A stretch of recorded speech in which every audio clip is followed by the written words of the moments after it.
members. Our first witness is Representative Doris Matsui. Congressman Matsui represents the 6th Congressional District of California and has represented that area of Sacramento and environs since 2005. Congressman Matsui, you are recognized for 5 minutes.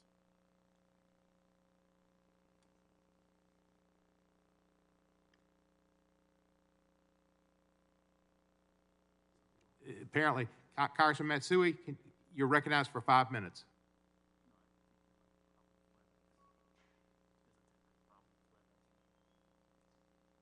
Apparently, there's a technical problem with WebEx and not with my iPad.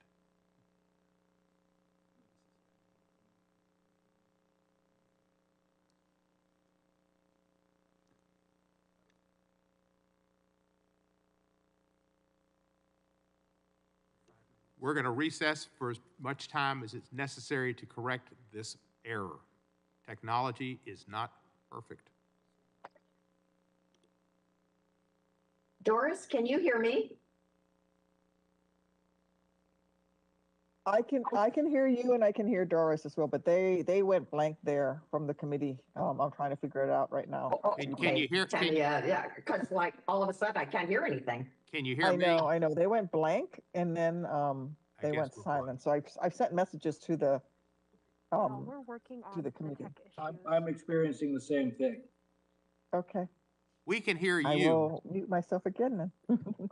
We can hear you. If you can hear us, wave your arms.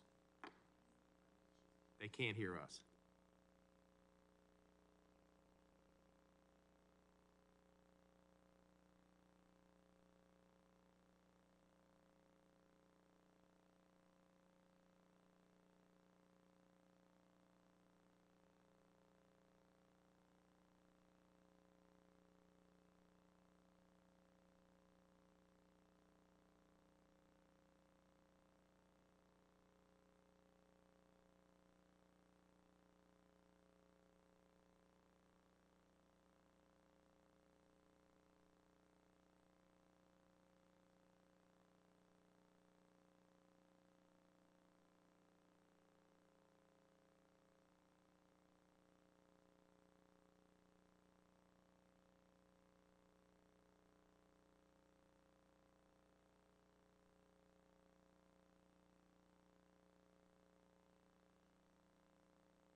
Does anybody hear me?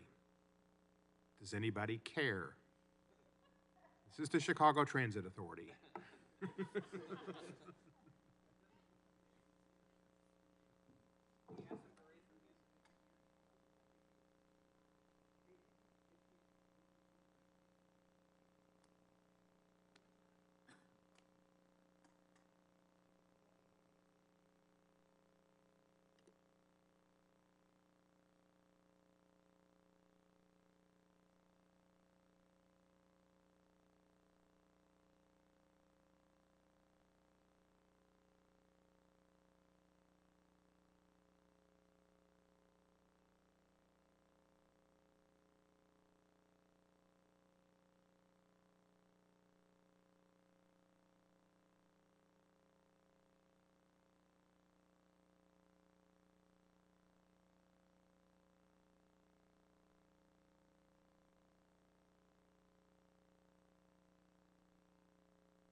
Hello? Hello? Jamie, do you hear me? Good work, team.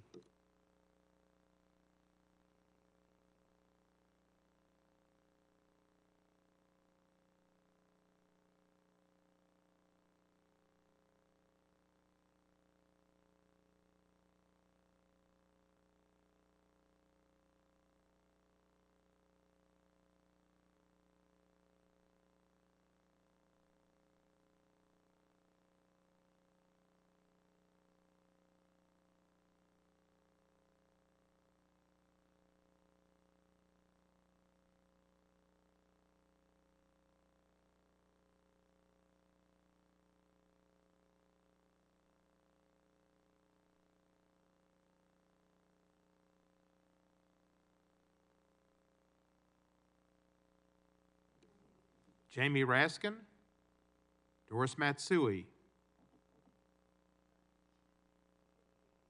Abraham Lincoln,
Thanks for waiting. We've let the host know that you're here.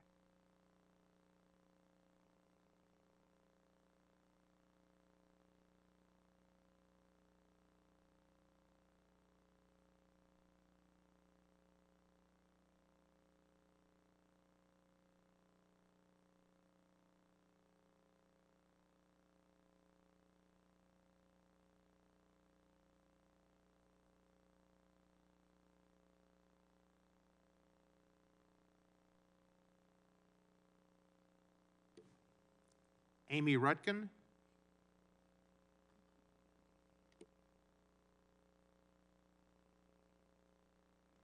Testing.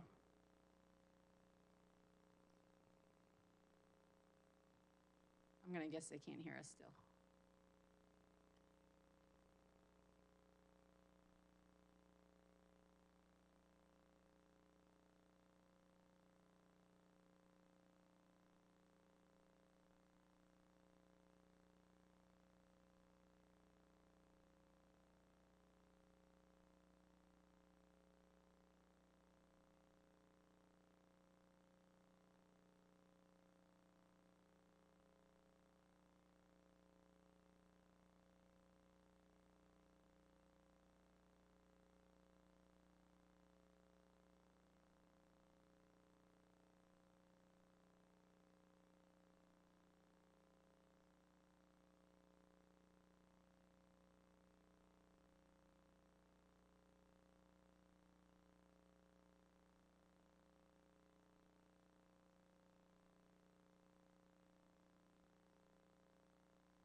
Testing. Nod your heads or wave if you can hear me. Awesome.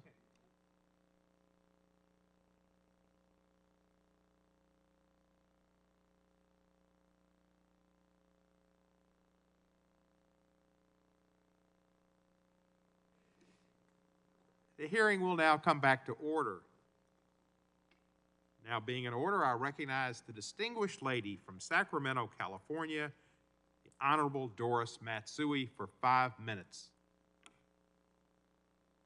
Thank you very much, Mr. Chairman, Ranking Member, and members of the committee for this opportunity to testify.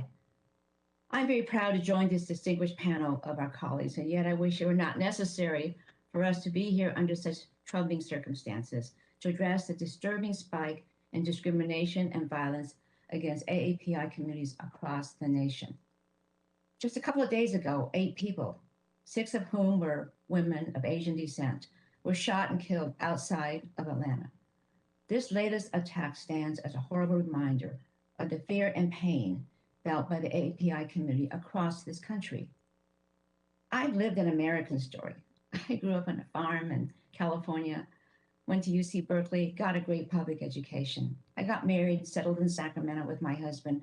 We raised our son, and I had the privilege to work in public service in the White House and here in Congress, where we work together on issues of healthcare and clean energy and all the issues that really do define us as a country. But I have a responsibility and a moral obligation to speak out about the normalizing of attacks on the AAPI community. Since the beginning of the pandemic, we've heard constant hostile rhetoric directed at the AAPI community, including from leaders at the highest levels of our government. There is a systemic problem here, and we are duty-bound to stop the spread of xenophobic and racist ideas that have escalated to physical threats. Justice Ruth Bader Ginsburg, who fought against discrimination in a remarkable life, used to talk about her mother and ask questions what the difference was between a bookkeeper in Brooklyn's Garment District and a Supreme Court justice. Her answer, 1 generation. This kind of family history is essential to understanding American history. We all share the charge to ensure that our country not only learns from, but does not forget its past. Because of my history and background, I know I have a duty to speak up. Future generations are listening, especially my grandchildren. In 1942, President Franklin D. Roosevelt signed Executive Order 9066, approving the removal of American citizens of Japanese descent to remote camps. My parents and grandparents were among 120,000 forced to leave their homes and businesses. They were sent by their own government, our government, to a camp in Poston, Arizona. They lived in appalling conditions, surrounded by a barbed wire fence, armed guards on towers, incarcerated solely because of their ancestry. Despite the good fortune in my life, I am not even 1 generation removed from that experience. I was born in the Poston internment camp, but because I was a baby, I have no personal memories. And my parents rarely talked to me about their time there. I had an ordinary childhood. I think my parents didn't want to burden me with that experience. They just wanted me to move forward and reach for the stars. I would hear conversations from time to time about life in the camp. I sort of knew what happened, but I did not realize at that time how much their lives had been turned upside down. It's when I went to college that I met students whose parents were very affected by the internment, and we started talking. The vast majority of the people who were sent to camp were American citizens. And you wonder, how did this happen? It was then that we all realized that we had to learn more about it. It is part of our family history. It is part of American history. During World War II, many were blinded by prejudice. Our government and many of its leaders advanced the myth that the Japanese American community was inherently the enemy. Americans across the country believed it, acceded to institutionalized racism, and acted on it. It was not uncommon to accuse an innocent person of violating our country's trust with no evidence. This societal trust shift to accept and normalize wrongdoing was exactly what kept Japanese Americans in prison for over 3 years.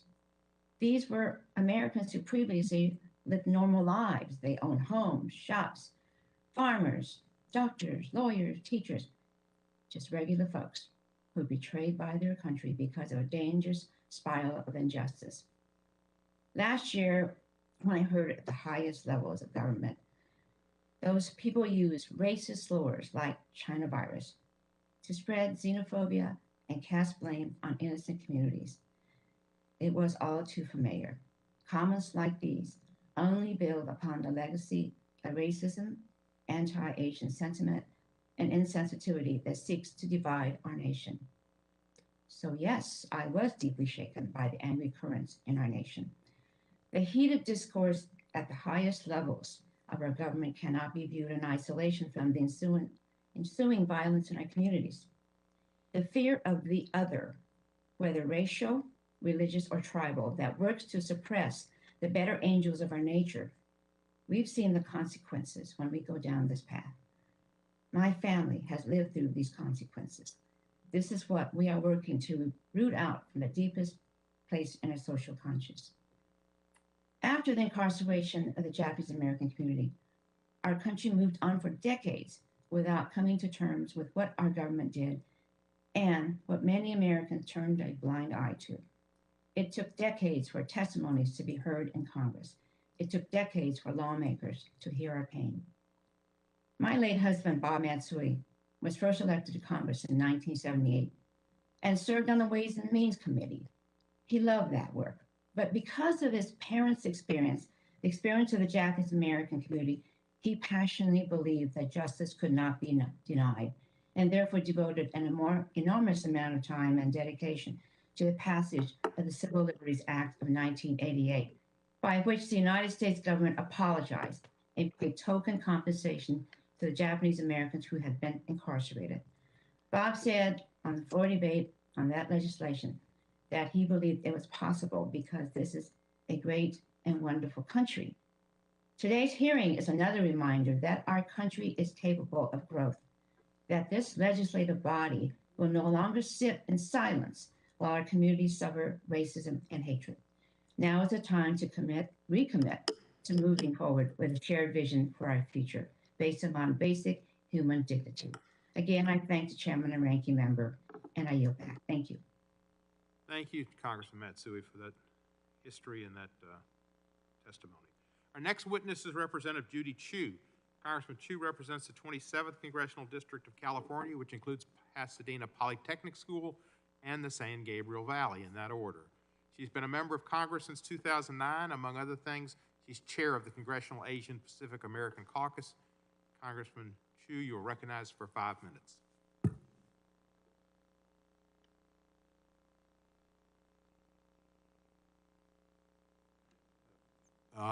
Congressman Chu, if you need to unmute. Unmute.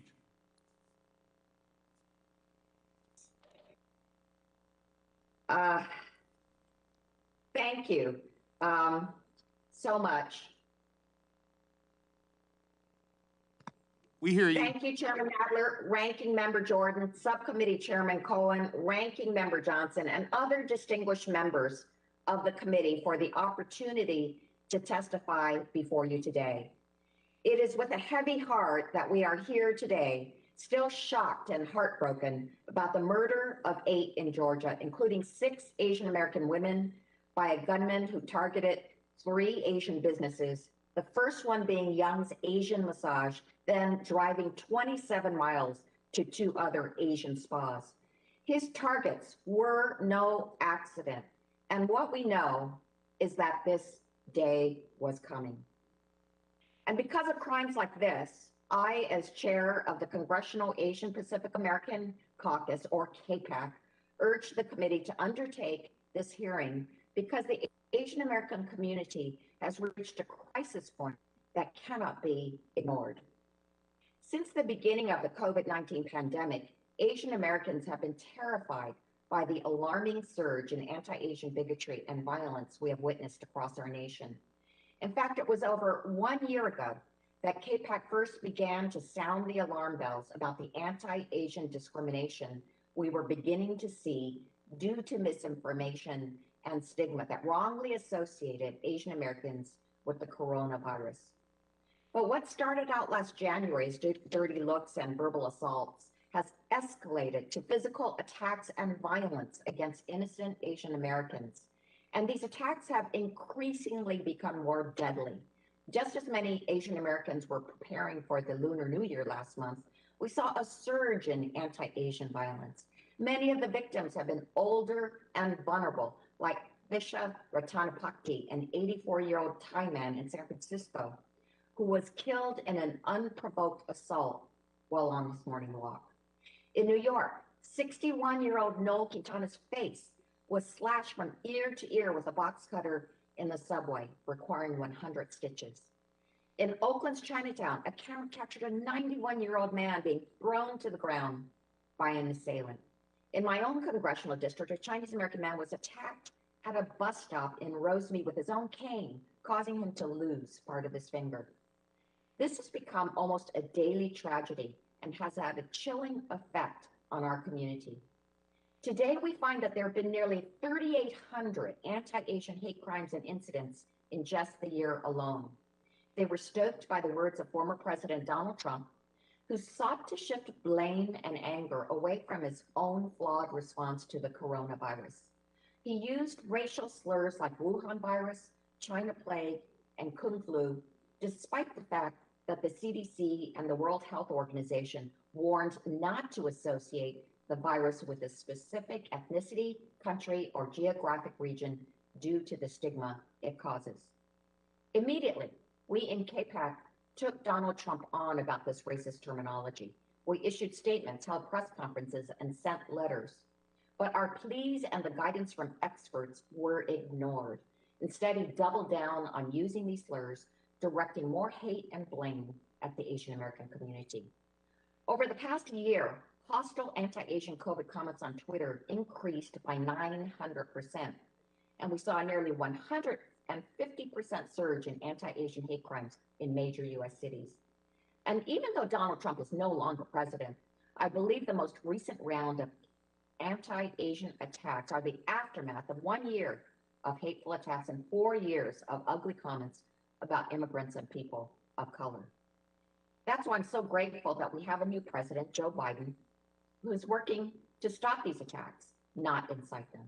Within his first week in President Biden issued a presidential memorandum to combat and condemn xenophobia against AAPIs and ensure that the Department of Justice works with our community to address these surging hate crimes. But Congress must do its part as well. That's why KPAC pushed for legislation such as Congresswoman Grace Meng's resolution to condemn anti-Asian sentiment related to COVID-19, which passed the House last fall.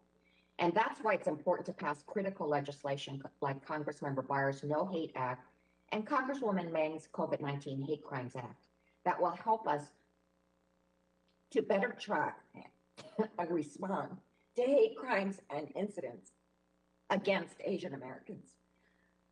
We're calling for a national day to speak out against Asian hate on March 26th.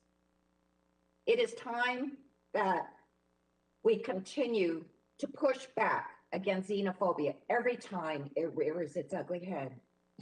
Asian Americans must not be used as scapegoats in times of crisis.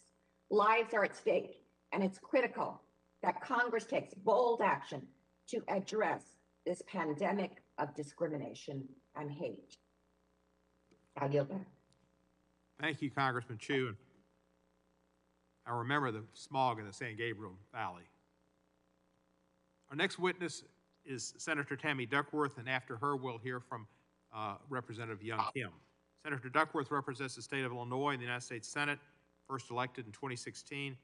She previously served in the United States House of Representatives, and she represented the 8th Congressional District of Illinois for 2 terms. She has an outstanding communications team and outstanding record in Congress. Senator Duckworth, you're recognized for 5 minutes. Thank you, Mr. Chairman, and it was a pleasure to serve alongside you previously in the House. It's good to see you up on the dais today. Thank you for this hearing. In New York, as we've heard, an 89-year-old was slapped, and in California, a 91-year-old was pushed to the ground. In the middle of a park, a little girl was shoved off her bike, and in the middle of a city sidewalk, a little boy watched as his father was beaten up. Families have had rocks thrown at them, nurses have been spit on, heroes, frontline workers, hospital staff have been blamed for COVID-19, and they've been denied service, treated as other than, as less than, simply because they are members of the AAPI community. And now, less than 48 hours ago, 6 members of the Asian American community were murdered in Atlanta, Georgia, another unspeakable tragedy after a year of unfathomable cruelty. There's nothing we can say today that will piece back together the shattered lives of the victims' loved ones. There's nothing we can do that will give them the solace they deserve, nothing we can provide that will even begin to make sense of this senseless tragedy. But what we can say, and should say clearly, unambiguously, is that blaming the AAPI community for a public health crisis is racist and wrong. And continuing to treat our fellow Americans as others only further divides our country at a time when we should be pushing, pulling, tugging at our nation with all our might until it lives up to its founding ideals of equality and justice for all. Unfortunately, this type of prejudice is far from new. It's a similar brand of discrimination to the one that marred some of our country's darkest days and toughest fights, from segregation to immigration. As Congressman Matsui has mentioned, it's in a similar vein to what was witnessed in World War II, as our nation incarcerated Japanese Americans because of their heritage and trapped thousands of families like Congresswoman Matsui's, even as their loved ones sacrificed everything on the war front to defend our nation overseas. Fortunately, the United States government recognized that this type of bigotry was un-American. Yet, the risk of repeating past grave errors is real and chilling. That's why I introduced the Korematsu Takai Civil Liberties Protection Act, which would be a first step towards safeguarding freedom and establishing a clear statutory prohibition against un-American policies that seek to imprison or otherwise detain American citizens on the basis of who they are rather than what they have done. And as the daughter of an American Vietnam veteran and an immigrant with Chinese Thai heritage, I am deeply committed to supporting our community's fight against discrimination. I applaud the efforts of this subcommittee to raise awareness of this crisis and to discuss a plan to advance civil rights for Asian Americans and protect the well-being of all of our families. You know, the American story as we know it would not exist without the strength of the AAPI community. Quite literally, Asian Americans helped build this country. With their bare hands and bent backs, they laid the railroad tracks that connected us from coast to coast. They tilled the fields and started the businesses that also picked up the rifles necessary to develop and defend this nation that we all love. And today, even as we face so much bigotry and violence, our community is helping to keep the country running. So I just want to take a minute to thank all the incredible, heroic frontline workers who are getting our nation through this crisis. From the doctors and the nurses risking their own lives to try to save the lives of strangers, to the cashier at the market who's helping our families stay fed, from janitors sweeping up hospital rooms at night to the teachers patiently helping our kids learn their ABCs over Zoom. I hope you know that we see you and we see your sacrifices and that we are forever in your debt. We'll never be able to fully express our gratitude for all of the APIs on the front lines, but every hour of every day, I'm going to keep trying because that's the least that these folks deserve. So I want to say thank you one more time for everything that they do. And going forward, I hope that all Americans will speak up against such hatred towards their neighbors. And I look forward to continuing to work with President Biden's executive order that assists states and community organizations make this kind of discrimination a thing of the past.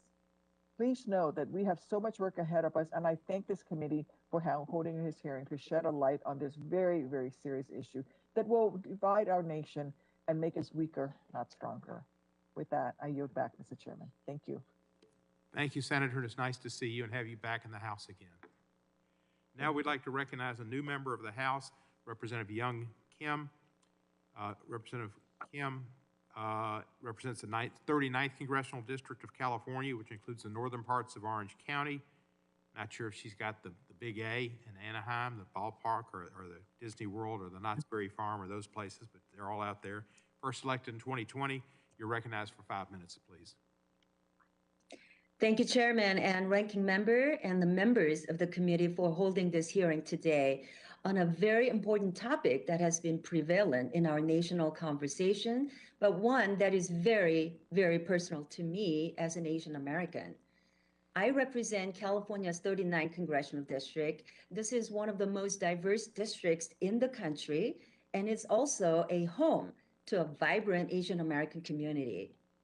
My district is truly a representation of America and what makes our country great.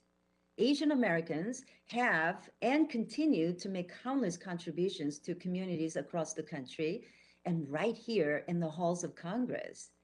Since the beginning of COVID-19, we have increasingly seen Asian Americans becoming targets of hate across the nation, with more than 3,000 hate crimes against the Asian American and Pacific Islander community. Those crimes have been reported nationwide, with an increased number of attacks against seniors. This week, we saw senseless violence in Atlanta that took the lives of 6 Asian American women. While the investigation is ongoing and we wait for more information, this comes during a time when violence and attacks against Asian Americans are on the rise. The hate, the bias, and the attacks that we've seen against the Asian American community are unacceptable, and they must be stopped. This is wrong, and it has no place in our political discourse, and it's contrary to the values that America stands for. This should not have to be said, but I want to be very clear. No American of any race or ethnic group is responsible for the COVID-19 pandemic. The virus does not discriminate. It affects everyone. We must come together as Americans, not just to fight COVID-19, but also to stand against the rise of hate and discrimination against the AAPI community and any other group of Americans. We also cannot forget that discrimination we've seen against the AAPI community is not limited to the violence and attacks. I hope we can look at the nation's elite universities and other institutions of learning. We have seen institutions discriminating against Asian Americans in their admissions process in order to deny them the entry. Discrimination is wrong and goes against our fundamental American values that we hold dear. In America, we value the individual, and we believe that people deserve to be judged on their merits and not penalized because of their heritage, race, or background. These are the values that my family and countless of immigrants came here for. When our country seems more divided than ever, we should work together to unify our country and ensure future generations of Americans, regardless of their background, have the same opportunity to access the promise of America.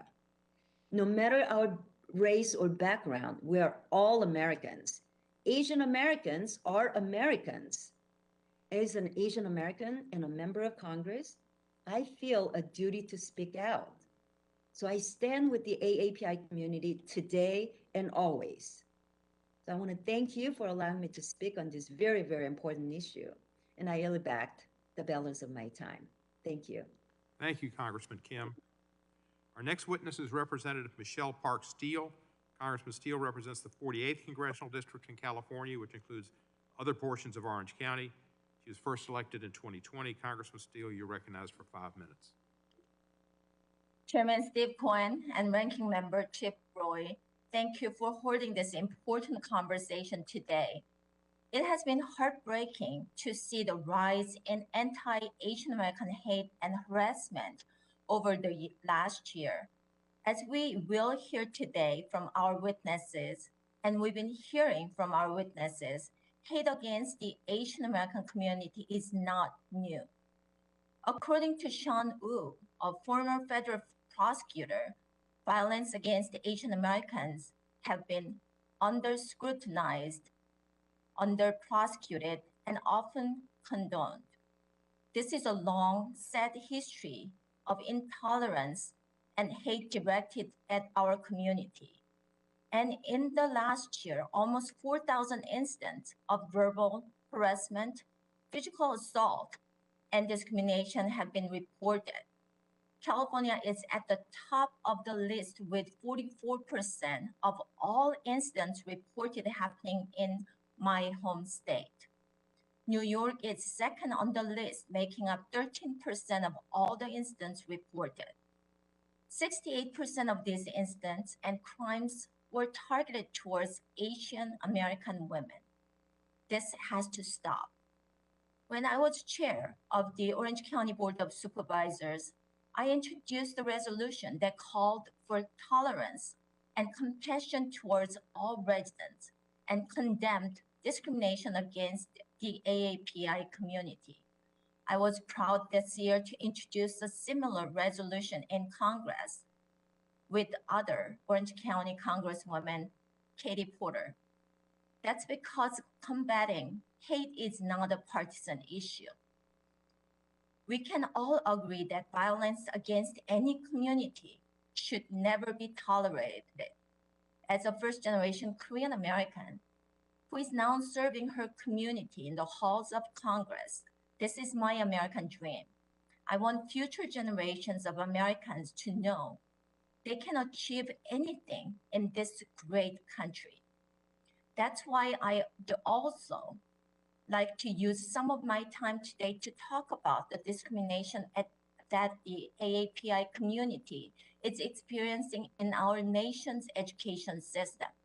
It is one of the reasons why my colleagues, Representative Kim, and I joined Ranking Member Jordan and Subcommittee Ranking Member Johnson to request the President of Yale University to testify at today's hearing. Last year, the Department of Justice filed a case alleging that Yale University was discriminating against Asian American and white applicants. But the Biden administration dropped the suit last month. This is totally wrong and sets a dangerous precedent. In 1996, I supported and campaigned for California's Proposition 209, which banned racial preferences in public hiring, education, and contracting. It was modeled after the Civil Rights Act. Before Prop 209 was passed, the four-year graduation rate for underrepresented racial minorities in the University of California system was 31.3%. By 2014, that has increased to 51.1%. The six-year graduation rate is even better, increasing from 66.5% in 1998 to 75.1% in 2013. Last year in California, Democrats introduced Proposition 16 to bring back racial preferences in hiring, contracting, and our education system. Californians overwhelmingly rejected it. As a new member of Congress and immigrant to this country, we should be encouraging all students and young people to succeed, especially in our education system. Discrimination is against the fundamental value of American culture, and that includes discrimination against the AAPI community in the halls of our schools and universities. This is wrong. This type of behavior is only hurting future generations. We should be working together to stop this discrimination and hate in its tracks, and to encourage the next generation to achieve their own American dream. I thank the committee for the opportunity to testify and share this with you today. I yield back. Thank you, Congresswoman Steele. Thank you very much. Final witness on this first panel is the Honorable Representative Grace Ming. Congressman Ming represents the 6th Congressional District of the Empire State, New York, includes Flushing, Bayside, Fresh Meadows, and other portions of northeastern Queens. She's been in Congress since 2013. Congressman Ming, you're now recognized for 5 minutes. Thank you, Chairman Nadler, Chairman Cohen, Ranking Member Thompson, and distinguished members of this committee for organizing today's hearing. The topic is discrimination and violence against Asian Americans. Some of us seem to be going a little off topic. I'm not sure why. For over a year, Asian Americans have been fighting an additional virus of hate and bigotry. Anti-Asian rhetoric like China virus, Kung flu, misinformation, racism have left Asian Americans traumatized and fearful for their lives. Mr. Roy mentioned the WHO, and it's the same World Health Organization that actually said not to use countries of origin when we're referring to diseases. Since last year, there have been over 3,800 reported incidents of anti-Asian hate. But we know that the majority of incidents go reported. And in fact, nearly 70% of reported anti-Asian hate incidents have happened to Asian American women. In fact, just this week, we saw the terrible news about the 6 Asian women who were shot and killed in the Atlanta area. Our community is bleeding. We are in pain, and for the last year, we've been screaming out for help. Asian American discrimination, however, is not new in this country. From the 1882 Chinese Exclusion Act to the World War II incarceration of Japanese Americans, and from the 1975 police brutality in Manhattan's Chinatown to the 1982 murder of Vincent Chin, discrimination against Asian Americans is a shameful part of our history. Unfortunately, so much of this history is not taught in our schools. Excluding Asian Americans from our history books renders us invisible and deems us the perpetual foreigner. In fact, history has excluded the history of Asian Americans, Black Americans, Latino and Native Americans, and that has led to the systemic inequities at many institutions, including our academic institutions. In the 116th Congress, I introduced my resolution to condemn anti-Asian sentiment related to COVID, and I was grateful my resolution passed the House with bipartisan support, except for 164 of our Republican colleagues who voted against it, even though some had the audacity to tweet condolences after Atlanta's tragedy.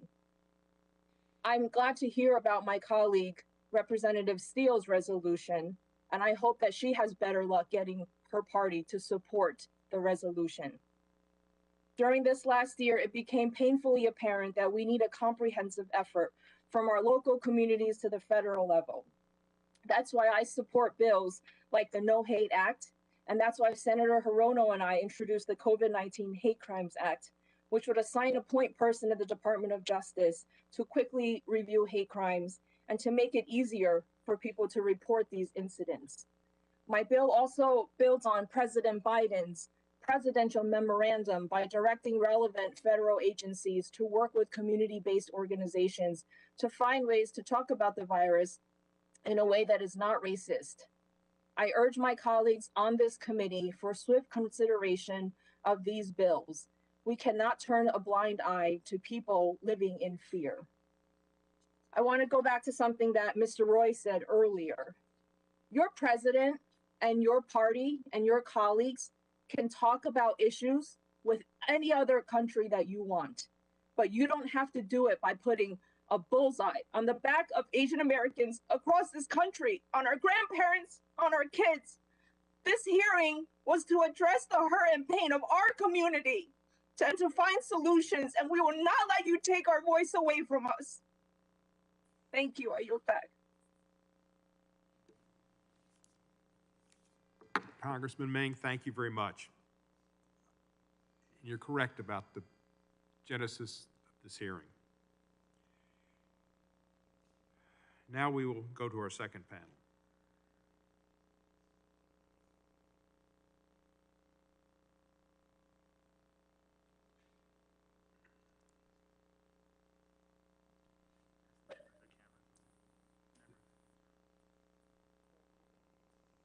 The second member panel should turn their cameras on.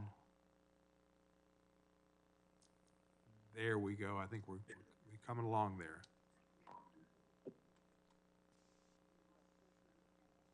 First member panel can turn their cameras off. Great light show.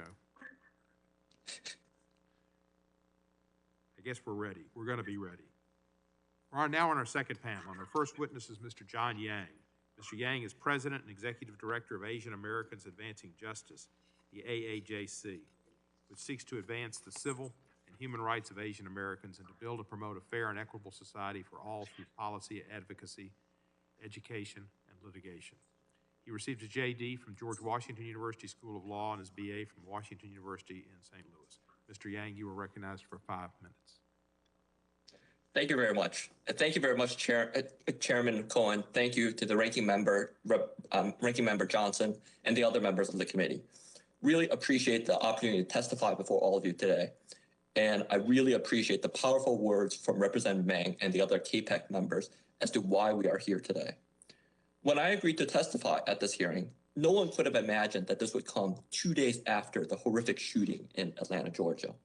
And so I also want to take a moment to recognize and honor the victims and their families and the suffering that they are going through at this moment.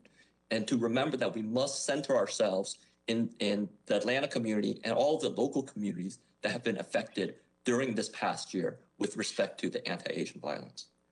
Look, for a year now, Asian Americans have been fighting two viruses, the COVID-19 pandemic affecting all of us, as well as this virus of racism. Asian Americans, like all Americans, have suffered the economic and health consequences of COVID-19.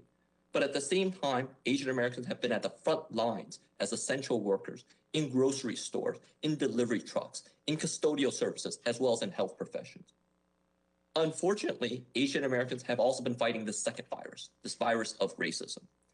We have long struggled for visibility and equity, and now our communities are faced with this additional physical and mental harm that is arising out of the COVID-19 pandemic. As Ms. Kulkarni will testify, web-based self-reporting tools have recorded a tremendous increase in the number of anti-Asian hate that we have seen this past year. A Pew report from last year confirmed what that data shows, that a majority of Asian Americans say it is more common for people to blame Asians for COVID-19 and have expressed insensitive and completely inappropriate views about Asian Americans than before COVID-19. An Ipsos survey shows the same thing, where over 30% of the American population say that they have witnessed harassment or blame of the Asian community for COVID-19, and 60% of the Asian American population showed that this was similar behavior that they were seeing. So these fears are real. And the other thing is the impact on the Asian American communities is clear with respect to their businesses. As noted in a report by McKinsey & Company, misguided fears of the virus effectively shuttered businesses in many Asian American cultural districts a full month before lockdowns began nationwide. Our organization and others started talking about this issue in late January when we saw this happening. And districts during that time when we saw this happening, and to say that it was still safe to go there before the lockdowns. In New York, as demonstrated by a study by our community partner, Asian American Federation, there has been record job losses for the Asian American community. In New York, there was a 6,000% increase in unemployment benefit applications from February through June of 2020. And Asian Americans suffered the largest increase in unemployment, going from 3% in February of 2020 to over 25%. Now look, Asian American racism is rooted in two very dangerous stereotypes, that of the perpetual foreigner and that of the model minority. The perpetual foreigner suggests that we can be here and we can be born here and we can live here as long as we want, but we are still seen as foreigners. We are still seen as the other, not to be trusted and to be feared. On the flip side of that stereotype is the so-called model minority, to suggest that Asian Americans are held up as the good people of color when it is convenient, to plant seeds of division within allied communities of color. And here I will call out people that try to use affirmative action as a wedge to drive between Asian Americans and other communities of color. That model minority myth hides the complexities of our community and the economic disparities that exist among Asian Americans. Even as the COVID-19 pandemic recedes, we must remember that anti-Asian racism is likely to continue. We do have legitimate concerns and geopolitical differences with the Chinese government and the Chinese Communist Party, but that is likely to remain for the foreseeable future. But if we are not careful, those differences will have consequences on our Asian American community, and we can expect a backlash against our community. We've seen that happen with the Japanese American community in World War II. We've seen that happen with the Arab, Middle Eastern, Muslim, and South Asian American community after 9/11, and we saw that happen with the murder of Vincent Chin in 1982. We have to do better than that. We have to have the proper nuance to call out xenophobia, racism, whenever it occurs against our community. And we must call out this out to stop this cycle of violence. It is only then that we will stop seeing Asian Americans as this perpetual foreigner to be feared and come up to a better place in addressing this racism. Thank you very much. I look forward to your questions. Thank you, Mr. Yang. Our next witness is Manju Shah Kulkarni. She's Executive Director of the Asian Pacific Policy and Planning Council, a coalition of over 40 community-based organizations that serve and represent the 1.5 million Asian American and Pacific Islanders in Los Angeles County.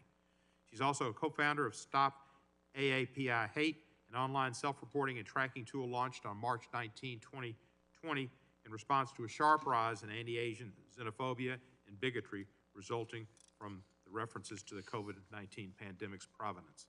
She received her JD from Boston University School of Law and her BA from Duke University. Ms. Kulkarni, you are now recognized for 5 minutes.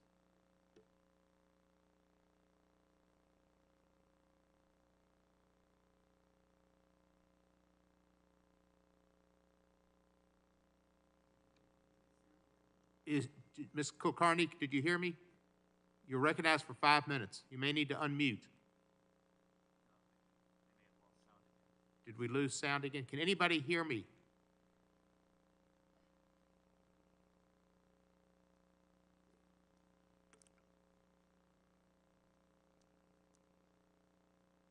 Amy, this isn't my fault.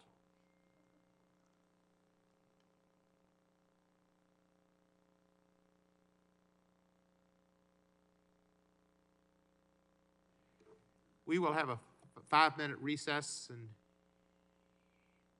we'll be back.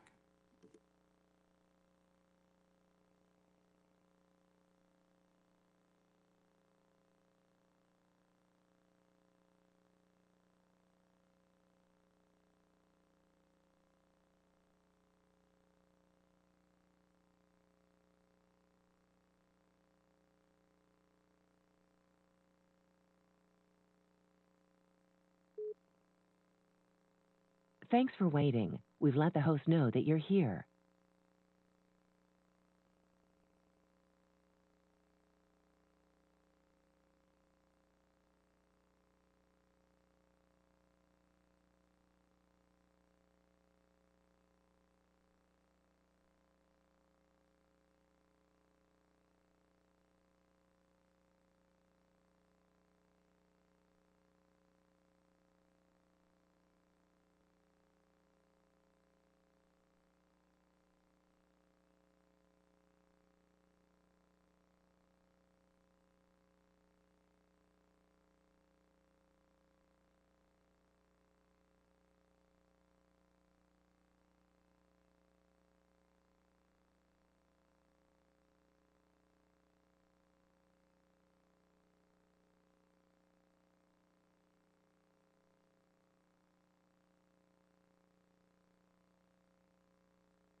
Testing.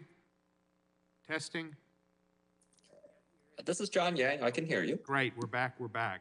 Recess is over. No more milk and cookies. Ms. Kulkarni, you're recognized for 5 minutes.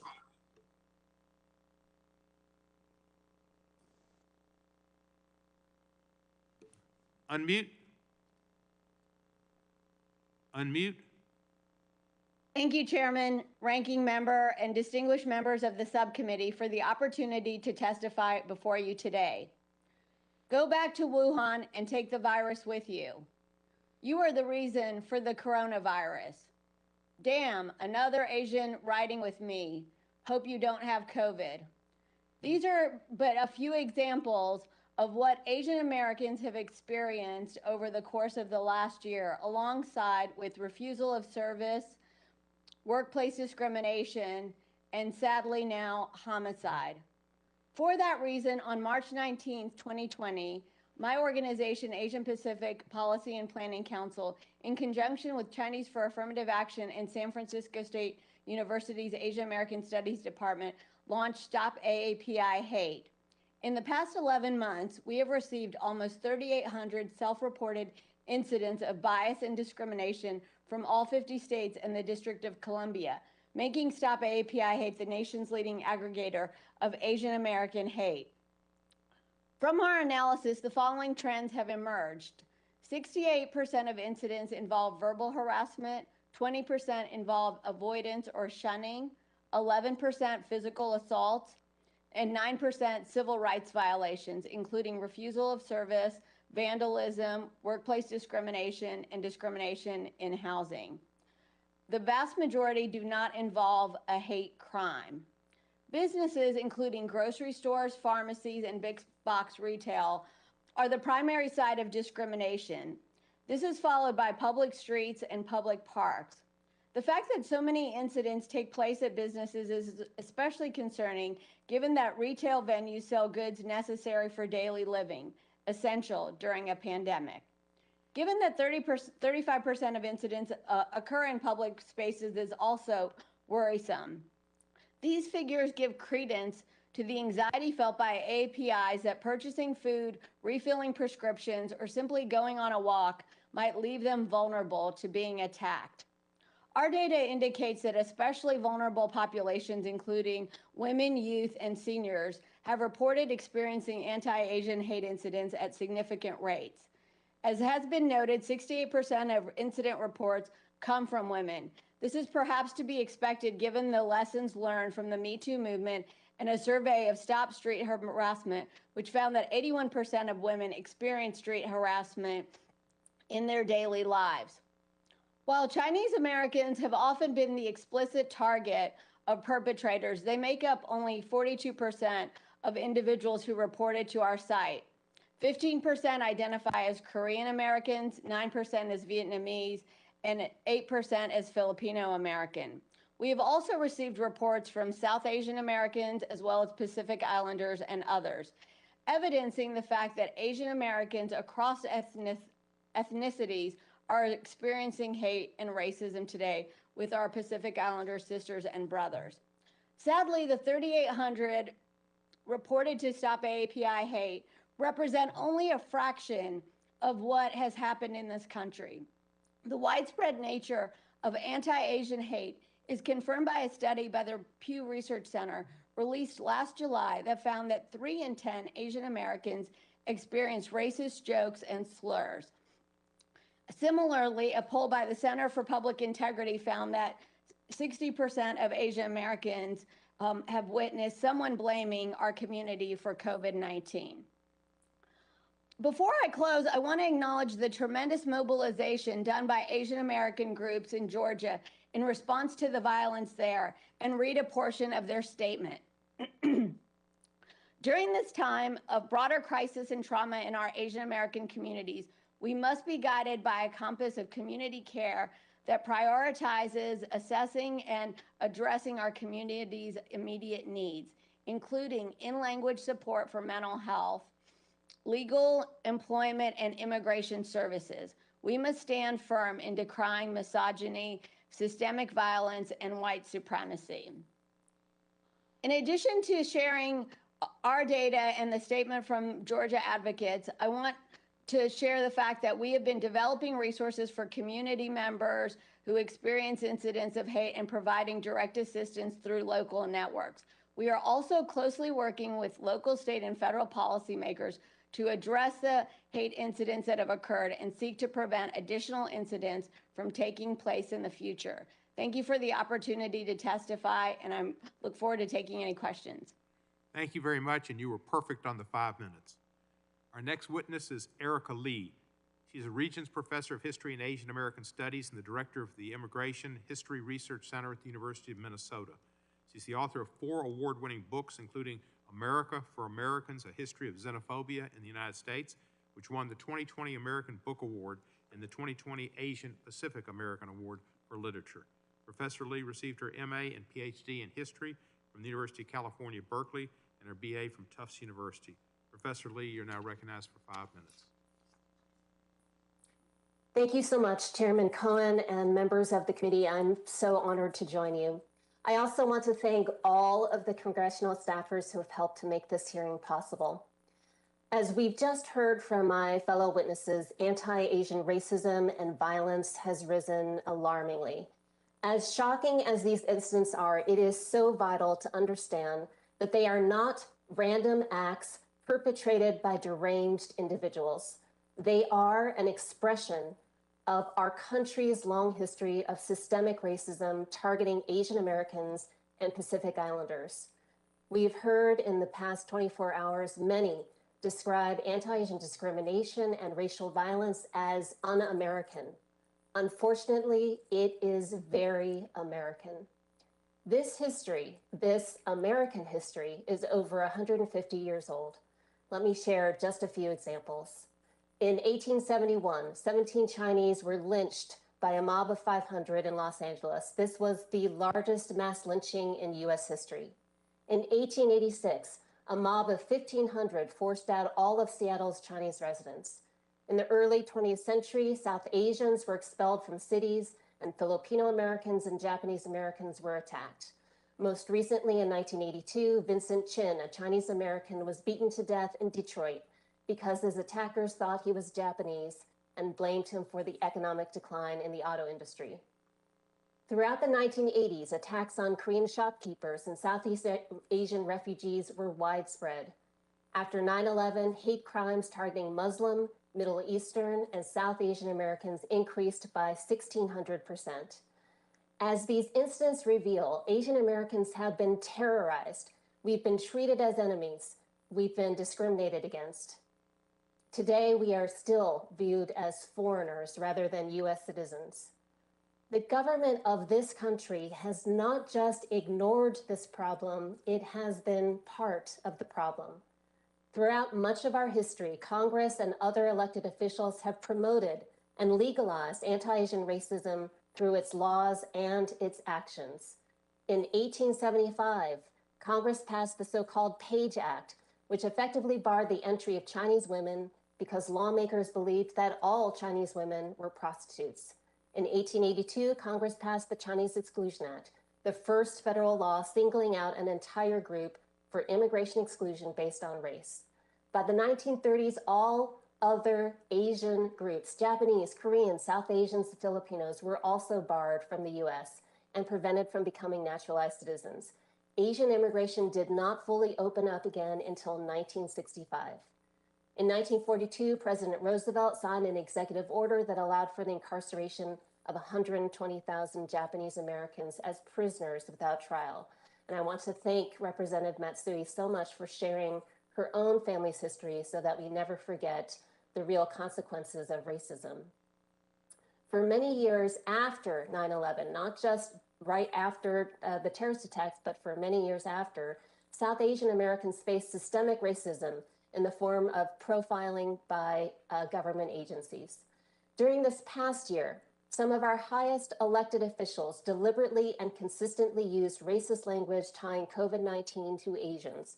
This included the phrases that we've been talking about this morning, Chinese virus, Wuhan virus, and also telling Americans to quote unquote blame China for the pandemic. These words matter, especially when they repeatedly came from the White House during the previous administration. Researchers have found that the anti-Asian rhetoric promoted by leaders directly correlated with a rise in racist incidents against Asian Americans.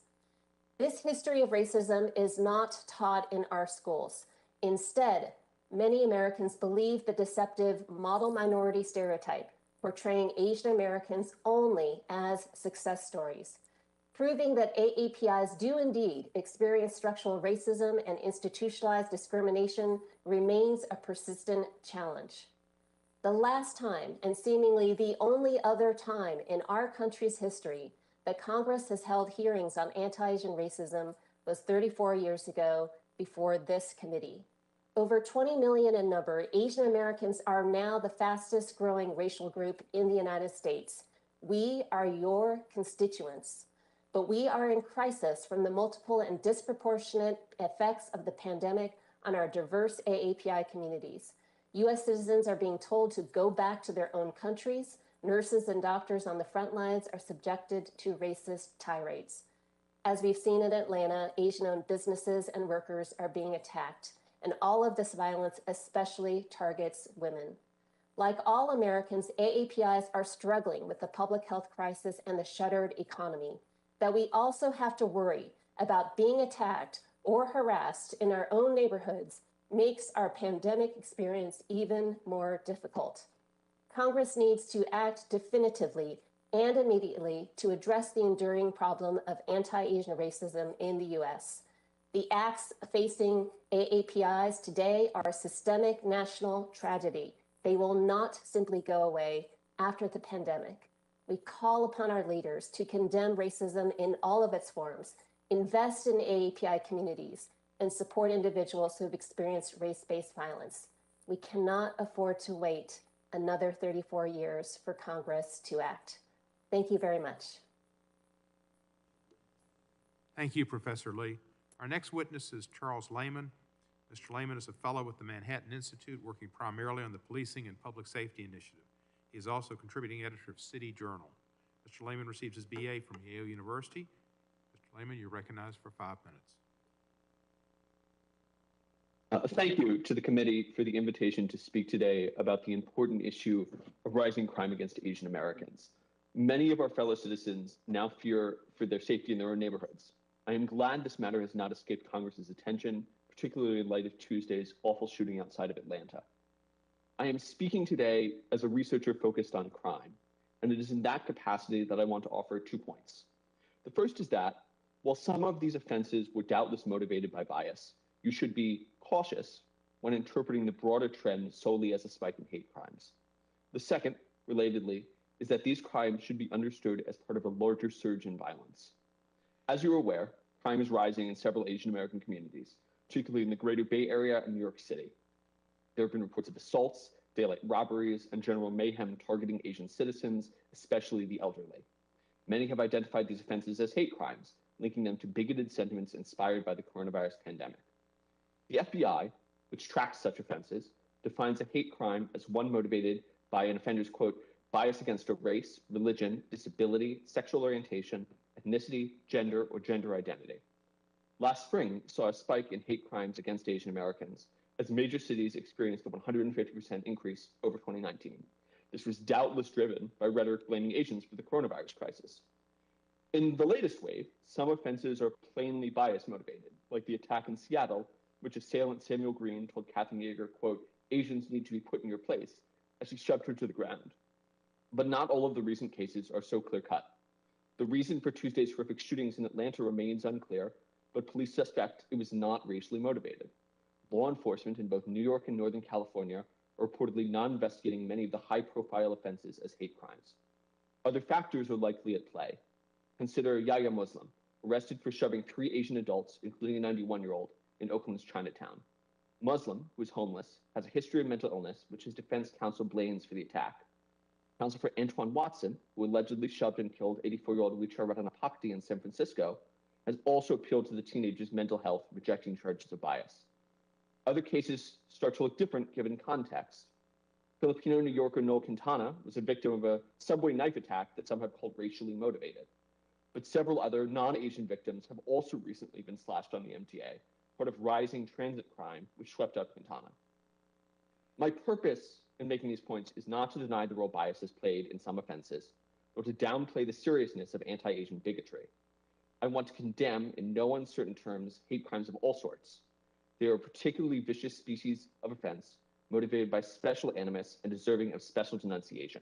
No American should have to face discrimination of any kind. Rather, I wish to emphasize to the committee that if they analyze these offenses solely as hate crimes, they will miss critical context and thereby risk making underinformed decisions. In particular, we cannot discuss these offenses without highlighting the past year's violent crime wave. Criminologist Jeff Asher has estimated that 2020 saw the largest one-year spike in homicides on record, as murder increased by more than 30% in nearly 40 major cities. New data indicate the trend has persisted into early 2021. That pattern appears in cities where Asian residents are being attacked. In San Francisco, homicide was up 17%. In New York, homicides rose 40%, while shootings nearly doubled. In Oakland, 2020 saw the highest homicide rate in 8 years, and the city's on track for a worse 2021. With 157 dead, the Atlanta Journal-Constitution called 2020 the city's deadliest year in decades.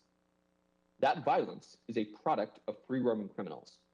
Carl Chan, head of Oakland's Chinatown Chamber of Commerce, describes how, quote, businesses are so fearful they prefer to close early.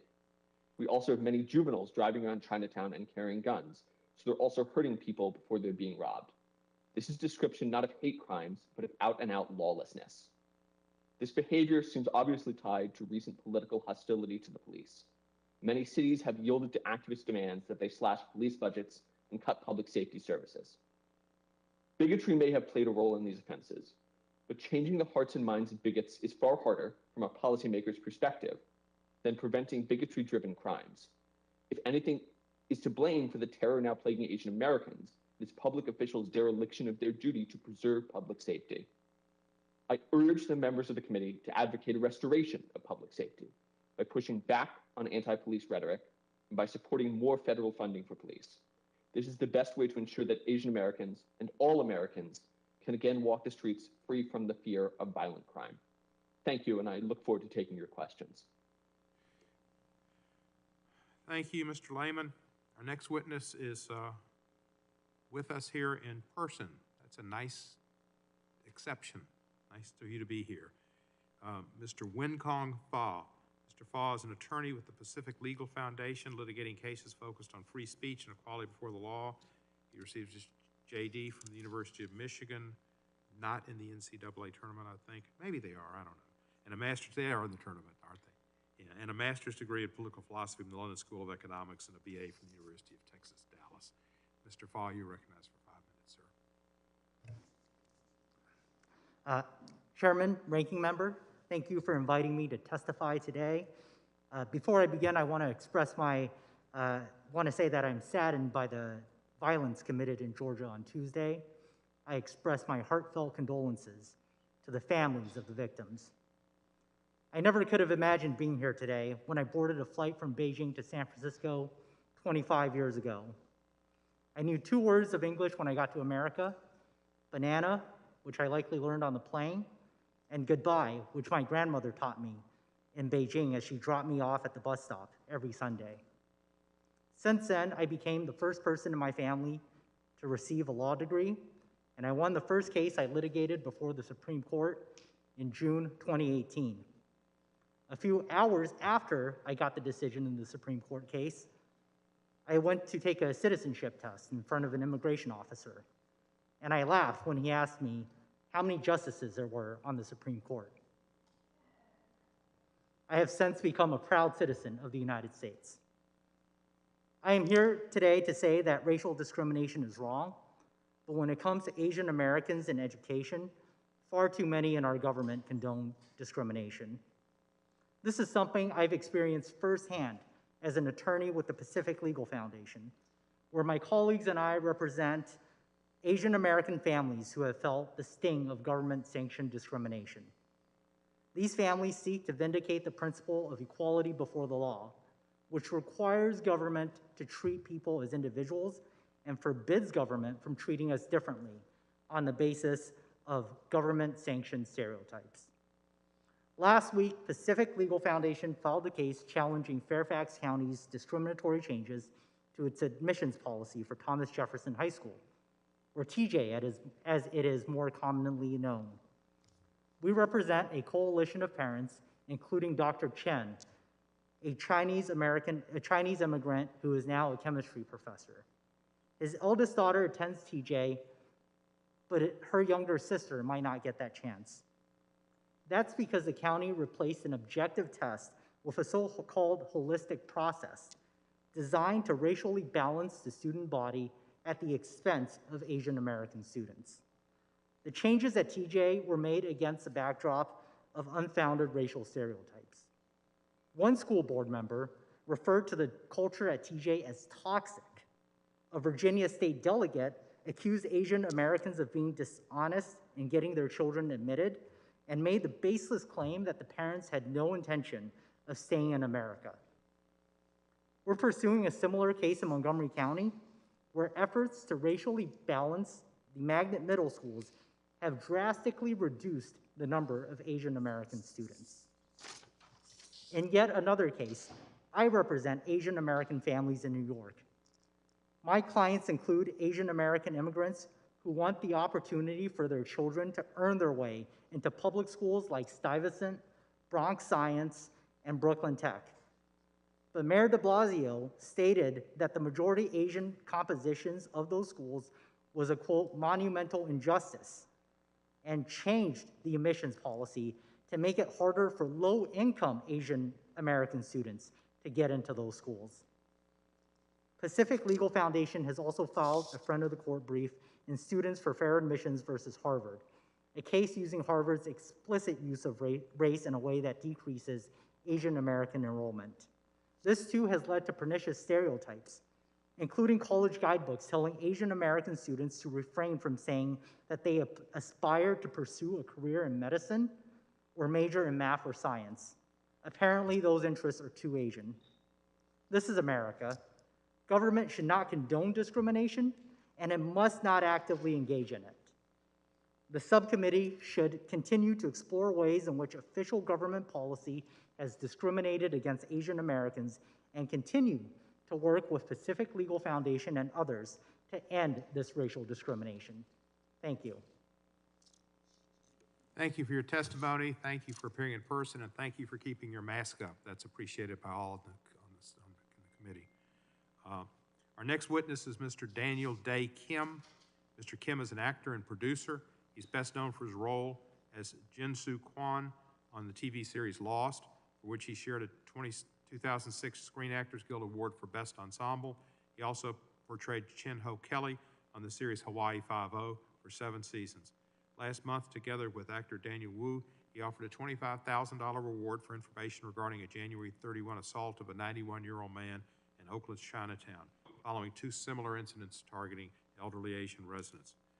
Mr. Kim received a Master of Fine Arts degree from New York University and his undergraduate degree from Haverford College. Mr. Kim, you're recognized for 5 minutes.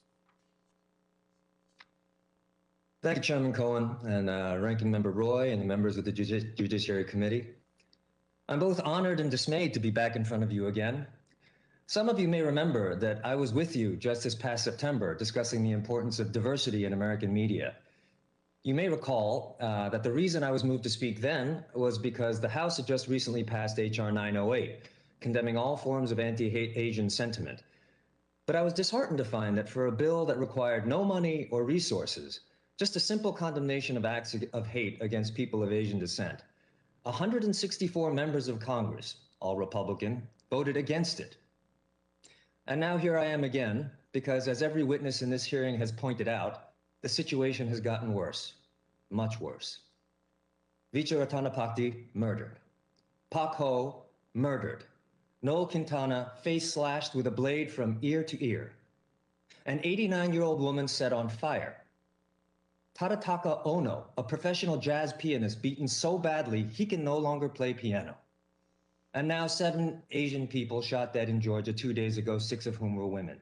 These are only a few of the 3,800 reported incidents since last March. I was speaking to a pollster during the recent elections, and I asked him why, when I see polling results broken down by race, do I so rarely see Asian Americans as a separate category? He heard my question, he looked me dead in the eye, and he said, because Asian Americans are considered statistically insignificant. Statistically insignificant. Now, all of you listening to me here by virtue of your own elections are more familiar with the intricacies of polling than I am. So undoubtedly, you already know what this means.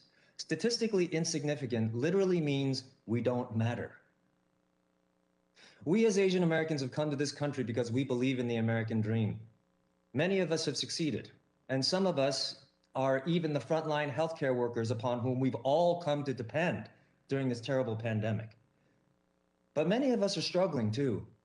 In fact, the wealth disparity between the richest Asian Americans and the poorest is the largest of any ethnic group in America. In New York, Asian Americans have a higher poverty rate than any other minority group, where fully 1 in 4 are living below the poverty line. And poverty rates among Asian American seniors are much higher than the national average. That's something to consider as we watch the most vulnerable in our community get taunted, pushed, slashed, and murdered. Despite this wide disparity of experiences, we continue to be tagged the model minority. We simply cannot continue to live with the myth that the most successful of us represent the totality of us. So we know the hurdles we face. The question for us here is, what can we do about them? One of the places that starts is with education. Let's teach them everything that Professor Lee so eloquently highlighted for us, including celebrating the fact that the most decorated combat unit in U.S. military history was the 442nd Combat Team, a unit in World War II made up entirely of Asian Americans. Now, these are not moments in Asian American history. This is American history.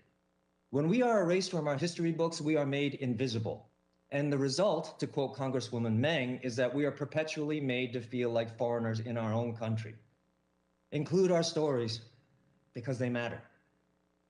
We must also empower our local community organizers by directing funds to areas that have been historically impoverished, not just for the benefit of the AAPI community, but for the benefit of all communities living there, most of whom are non-white. It's no wonder that there's historically been tension among racial groups when the thing they have most in common is poverty and lack of access to services. And there happen to be two pieces of legislation before this committee as we speak that deal with these specific issues. One is the No Hate Bill. It provides necessary grants and money to community organizations, counseling for those convicted of hate crimes, and improved data collection for hate crime reporting, among other important services. The committee also has before it right now the COVID-19 Hate Crimes Act introduced by Congresswoman Meng and Senator Hirono. It's crucial that we have reliable reporting for these hate crimes and an infrastructure that makes it easy for people for whom English is not their primary language. Chairman Nadler, you have been an ally to the AAPI community in the past. I respectfully urge you not to let these bills languish in committee, but see them through so that they can be passed by the full House and then on to the Senate. Now, I'm not naive enough to think that I'm going to convince all of you to stand up for us. Trust me, I've seen your voting records. But I am speaking to those to whom humanity still matters. In closing, let me just say that there are several moments in a country's history that chart its course indelibly for the future. For Asian Americans, that moment is now. What happens right now and over the course of the coming months will send a message for generations to come as to whether we matter, whether the country we call home chooses to erase us or include us, dismiss us or respect us, invisibilize us or see us. Because you may consider us statistically insignificant now, but one more fact that has no alternative is that we are the fastest growing racial demographic in the country. We are 23 million strong. We are united, and we are waking up. Thank you. Thank you, sir. Our next witness is Shirin Sinar. She's professor of law and John A. Wilson Faculty Scholar at Stanford Law School. Her scholarship focuses on, among other things, the role of institutions in protecting individual rights and democratic values in the national security context. Her recent work assesses the legal regime for domestic and international terrorism under U.S. law. Professor Sinar holds a J.D. from Stanford, a Master of Philosophy, International Relations from Cambridge University, and an MA and a BA as well from Harvard. She was a law clerk for the Honorable Warren J. Ferguson of the U.S. Court of Appeals for the Ninth Circuit. Professor Sinar, you are now recognized for 5 minutes. Thank you for convening this important hearing and inviting me to participate. I want to begin by acknowledging the horrific mass shootings in Atlanta. Whatever the motive, those murders have traumatized Asian American communities already reeling from a year of persistent hate violence. I'd like to make 2 points today. First, while the causes of hate crimes are complex, academic research shows that hostile rhetoric from political leaders towards immigrants or racial minorities can embolden people to commit violence against them. Research also shows that political events that change perceptions of social norms, like the acceptability of racist or xenophobic views, have triggered hate violence. And specifically with respect to former President Trump, prior studies have shown that hate crimes spiked immediately after his election and that his negative tweets towards Muslims strongly correlated with anti-Muslim hate crimes. That brings us to the past year, when former President Trump and other political leaders relentlessly characterized the coronavirus in racist terms, as recently as this week. Stop AAPI Hates research shows that Donald Trump's anti-Asian tweets were shared on social media over 1 million times. A substantial number of anti-Asian hate incidents used language similar to Trump's. Beyond rhetoric, the racial profiling of Chinese and Chinese American researchers scientists, and students as security risks exposes Asian American communities to a higher risk of societal discrimination and violence. This is familiar from the experience of South Asian, Muslim, Sikh, and Arab American communities treated as suspects over the nearly 2-decade-long War on Terror. While hostile rhetoric or discriminatory policy is certainly not the sole cause of recent anti-Asian violence, it has made Asian Americans vulnerable both to racially motivated and to opportunistic attacks. The second point I'd like to make is that while the response to hate crimes has often been to call for increased sentences, many Asian American community organizations are now advocating a broader set of strategies to address hate crimes. Horrific acts like the Atlanta shootings require a serious law enforcement response. But for several reasons, community groups are also looking for solutions beyond criminal law, especially with respect to the more common forms of hate crimes that occur. For one thing, many incidents of hate speech targeting Asian Americans do not qualify as criminal, but they still create significant harm. In addition, many victims do not report incidents to police because of mistrust of law enforcement. And concern around over-policing and mass incarceration has led many in communities of color to consider other avenues to help victims heal, hold perpetrators accountable, and prevent violence. Numerous Asian American organizations have emphasized the importance of cross-racial solidarity in response to hate crimes, rather than pitting struggling communities against one another. Many have advocated deep investments in communities to strengthen support systems, both to prevent violence and to support violence when hate crimes occur. That support can take many forms, whether it is through funding culturally competent mental health care services, reforming victim compensation programs to better support hate crimes victims, hosting conflict de-escalation training, or establishing grant programs to protect institutions at high risk of hate crimes. There is also growing interest in exploring forms of restorative justice to address hate crimes, especially with respect to young offenders and relatively less serious offenses. Restorative justice refers to processes that bring together people affected by an offense to address the harm and agree upon mechanisms to repair it. Some evidence suggests that restorative justice programs reduce recidivism and alleviate the emotional harm of survivors better than traditional criminal processes. They are not an option in every case, and much more research is necessary. But there is growing interest within communities in creative alternatives to hold people accountable, help victims recover their sense of safety, and prevent further violence. Thank you for the opportunity to share these thoughts. Thank you for sharing that. Our last witness is Hiroshi Motomura. He is Susan Westerberg Prager Distinguished Professor of Law, Faculty Co-Director, Center for Immigration of Law and Policy at UCLA. His teachings and scholarship focus on immigration and citizenship. His book, Americans in Waiting, The Lost Story of Immigration and Citizenship in the United States, won the Professional and Scholarly Publishing Award with the Association of American Publishers as the year's best book in law and legal studies. Professor Motomura received his JD from Cal Berkeley and his BA from Yale. Professor, you're now recognized for 5 minutes. Mr. Chairman, Ranking Member, thank you for the opportunity to speak to you today. My remarks take a step back from the specifics of the incidents that other witnesses have addressed. There's a natural tendency to explain away these crimes as isolated acts of a few individuals. And related is a natural tendency to avoid a deep look at why these crimes were committed, why more crimes now, and why against victims with Asian ancestry. But these crimes follow a long historical pattern, as you've heard today. And I'd like to explain a key reason for this history. Individuals commit crimes, but they do so in a society that reflects the laws under which we live.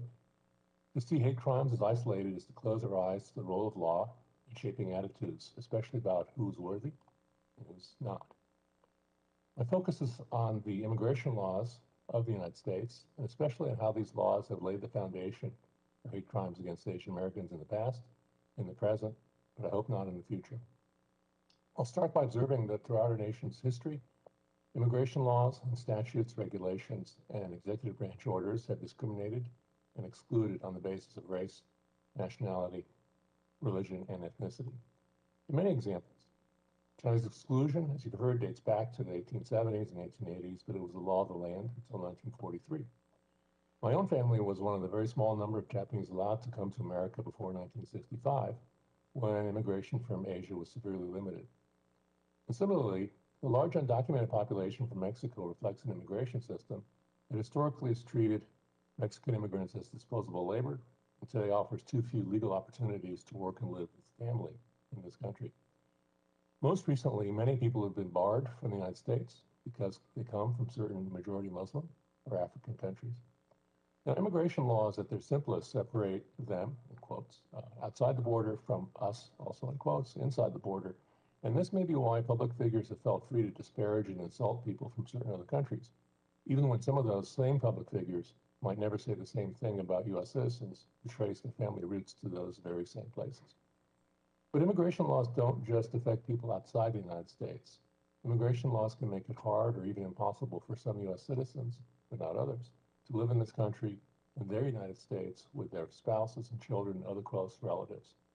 In other words, to make a family here, to make a life here in this United States as a family. In this way, immigration laws tell some U.S. citizens they're still foreigners, that they cannot fully partake of American life. If they trace their family origins to disfavored parts of the world, or if they follow a disfavored faith, then the message is that their citizenship isn't as worthy of respect as the citizenship of other Americans. Their citizenship is devalued. In these ways, immigration laws enable discrimination that's based on race, often against U.S. citizens. Chinese exclusion, for example, was rooted in the idea that people of Chinese descent could not become fully equal citizens of this country because they're not white. When 120,000 people of Japanese ancestry, most of whom were U.S. citizens, were incarcerated in relocation camps during World War II, this too was only possible because they were seen as foreign because of their race. So especially when this permission to discriminate is embraced, endorsed, and amplified by public figures, what happens next should come as no surprise. The message is that some U.S. citizens don't belong, that they're really foreigners, and that their lives and property aren't worth as much. That message leads to hate crimes against people cast by our American immigration laws as fundamentally less American. No hate crime is an isolated act. We need to take national responsibility for the role of law and what we're seeing today. By discriminating in ways that suggest some U.S. citizens don't belong here, our immigration laws have laid the foundation for hate crimes. And as long as our laws continue to lay this foundation, our entire country will suffer because the promise of a shared citizenship that can unite us all will remain unfulfilled. Thank you. And thank you, sir. We appreciate your attendance and your participation in our hearing. We will now enter a round of questioning, and we will be under the 5-minute rule ourselves. And I will begin by recognizing myself for a question. And I'd like to ask Ms. Lee, is there empirical or historical evidence supporting the claim that leaders promoting stereotypes or using rhetoric aimed at a particular ethnic racial group leads to increased levels of discrimination or violence against that group? Are there historical examples of this? Thank you, Chairman, for that wonderful question.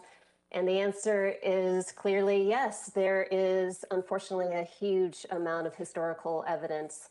The record is very clear. We've got mayors of major cities. We have lawmakers in Congress explaining Asian people in the crudest, most racist terms.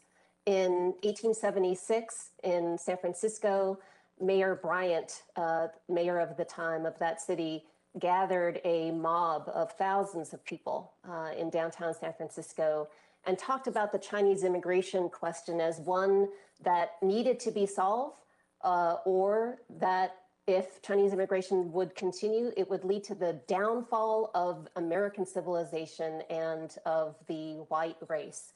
In 1882, when Congress is lawmakers introduced the Chinese Exclusion Act, some of the lawmakers, including Senator Miller of California, described Chinese immigrants as a degraded and inferior race and a threat to national security. They stole jobs from white workers. They were also a danger to the public good of the country. And then during World War II, our military leaders were very explicit in their descriptions of Japanese people, Japanese Americans, as quote unquote an enemy race. One of the leaders of that was one of our military officials, Lieutenant General John L. DeWitt, who was in charge of making sure that Japanese Americans were forcibly removed and relocated from the West Coast. Thank you We very know much. that. Thank you. We have a miserable history in this area, and I appreciate your elucidating upon it. And I'd now like to yield the remainder of my time to the Honorable Ted Lieu, Congressman from California. Thank you, Chairman Cohen, for holding this important hearing and for allowing me to participate. Asian Americans have now experienced a surge in hate crimes, hate incidents, and discrimination since the start of the pandemic. And I want to explore some of the reasons for that. I was struck, Professor Motomura, when your testimony stated that individuals commit crimes, but they do so in a culture and a society that reflects many influences. And Professor Sonar, in your testimony, you talked about the rhetoric being employed. Can you discuss whether there's a link between the rhetoric being employed and the increase in hate crimes against Asian Americans?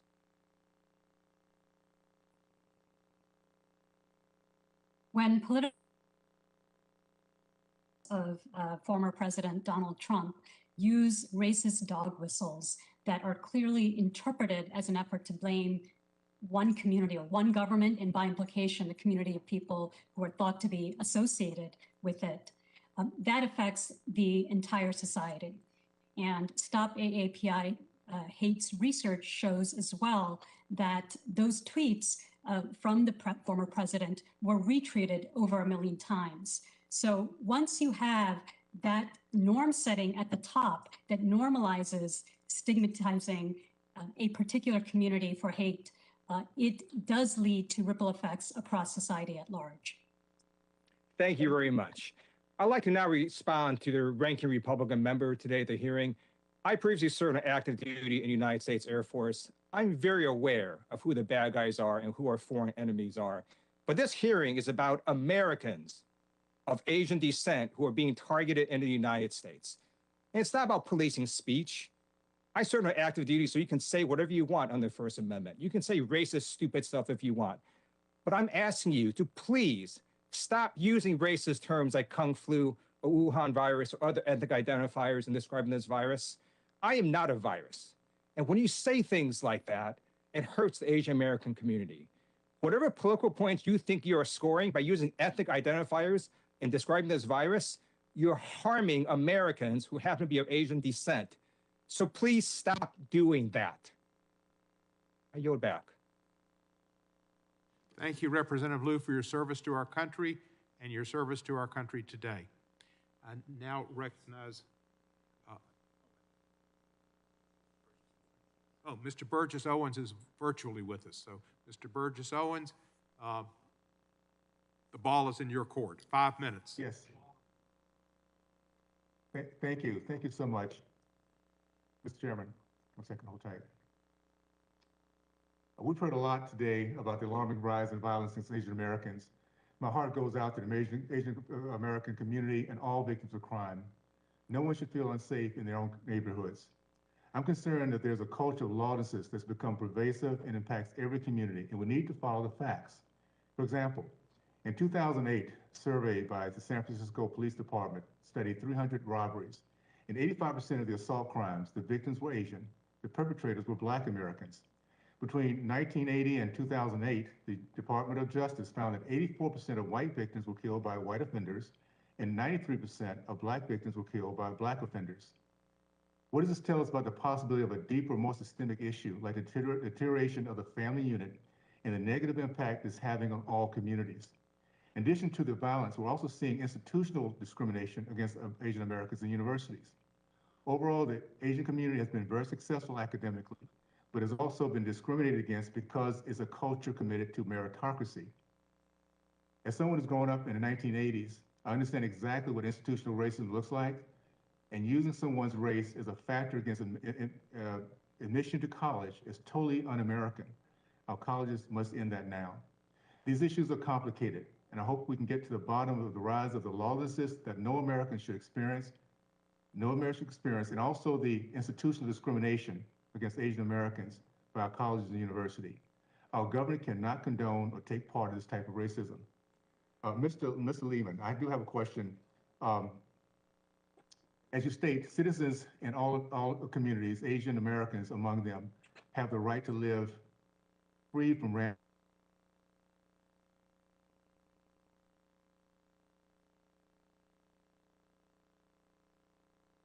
Mr. Owens, you asked a question of someone, I believe. Who did you direct your question to? Mr. Lehman?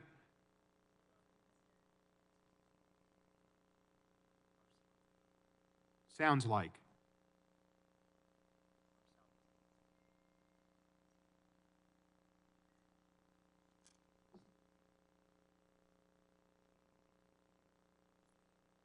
It seems we have a problem with our system.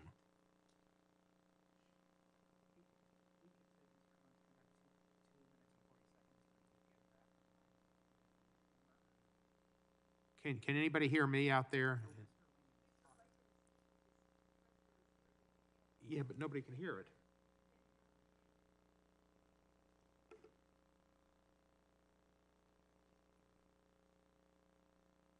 So can we stop the time?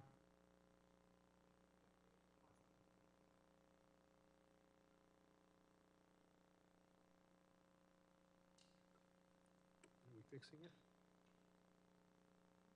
Is he muted maybe? But I don't think, Mr. Liu, can you hear me?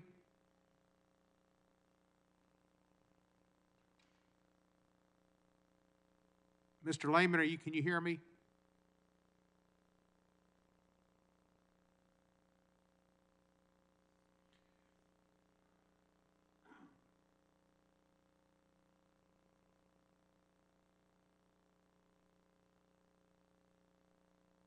Well, I guess now we know why they call it WebEx. Thanks for waiting. We've let the host know that you're here.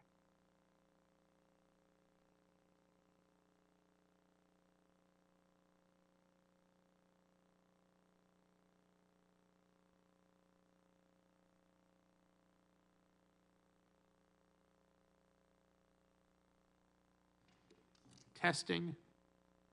Is there anybody hear us?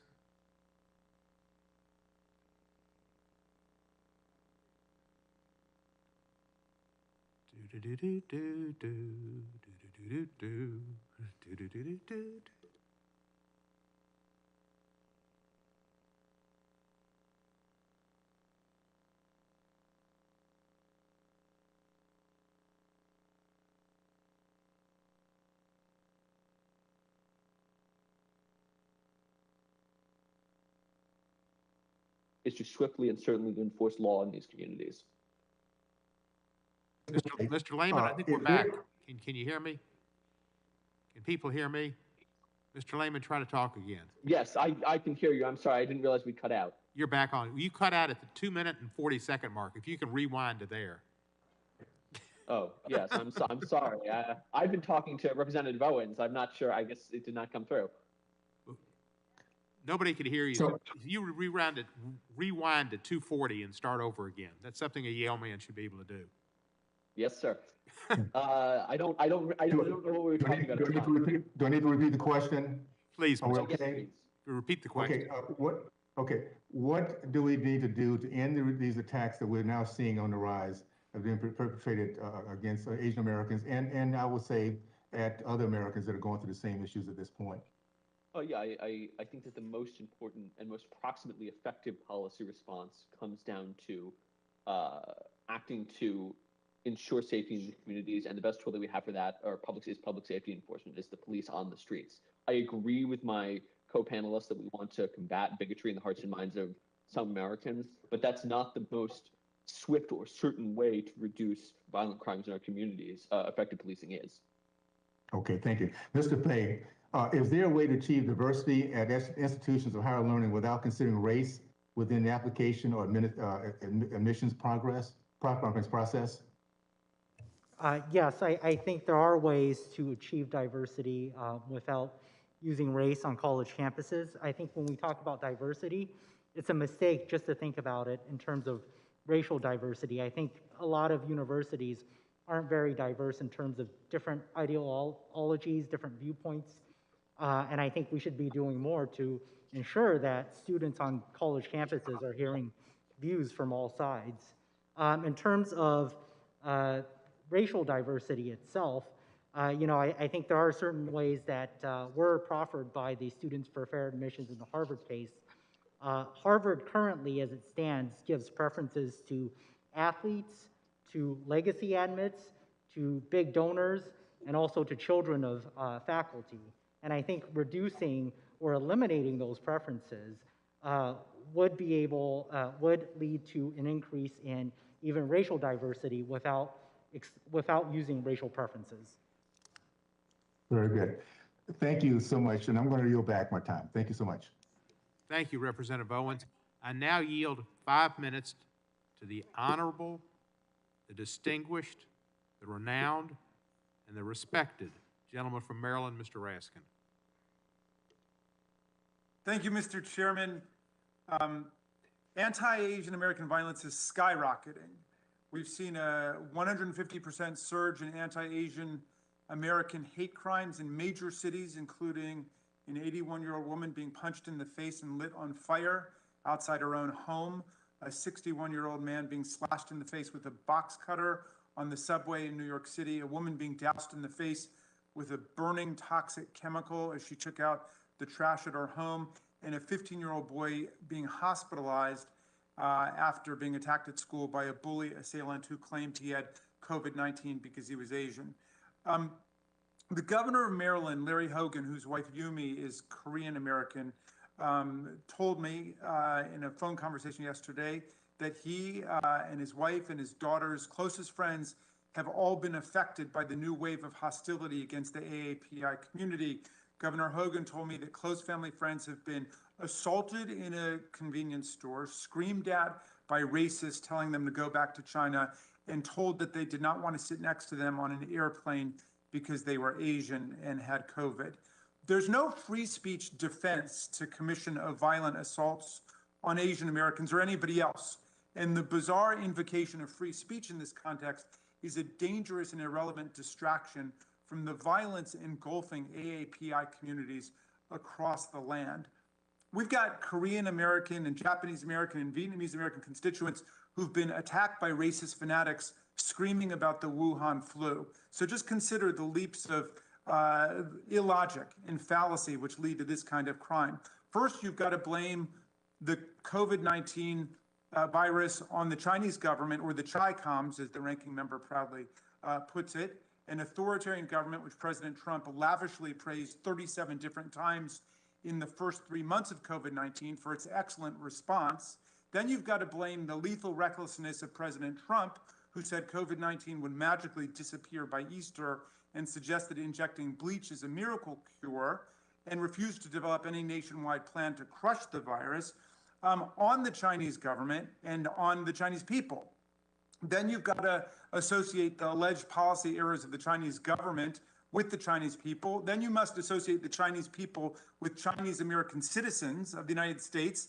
Then you must associate Chinese American citizens with Korean Americans, Vietnamese Americans, and so on, then you must assume that all of your misguided and fallacious views justify violent attacks on Asian American strangers. And all of these fallacies and lies are built on assumptions of collective guilt, mass punishment, and vigilante justice that are completely at odds with our constitutional values. So it's remarkable to me that when we try to put a stop to this deranged violence, we have colleagues who think it's irrelevant or productive to defend Donald Trump's totally unmolested First Amendment rights to blame his own failures on the Chinese government, which he enthusiastically praised 37 different times. So, Mr. Yang, is the invocation of free speech relevant or constructive to the dialogue about anti-Asian American violence and racism today? Thank you for that question, and thank you very much for expressing the powerful words that you do. Free speech is not a defense of this. We have no free speech right to yell fire in a crowded theater. And what is happening right now is the Asian Americans are in a crowded theater where we are being endangered. The other point is, regardless of free speech, all of us as leaders have an obligation to model behavior that we want our community to follow, and model behavior that would lift our entire country up instead of trying to be divisive and make individuals or communities targets of hate when it is unnecessary. The last thing that I would say is, as has been established by previous speakers, everyone agrees there's no medical benefit to using terms such as China virus and Wuhan flu. And everyone agrees that there is some effect, and you could debate how much, but there is an effect on the hate that the Asian American community has received. So the cost-benefit analysis is clear. The cost to the community, Asian American community, of calling the terms that it is great. The benefit of using these terms is nil. So in that sense, it makes no sense. Thank you so much. And Professor Lee, would you agree that it is dangerous and irrational to conflate the question of random vigilante attacks and violence on American citizens with questions of foreign policy and the behavior of foreign governments? Yeah, thank you for that great question. It is irrational, but it has been part of our historical record, and we have seen where that hate has led. There has been too many times when Japanese Americans, for example, had been conflated with the Japanese enemy. This is one of the ways in which American racism works.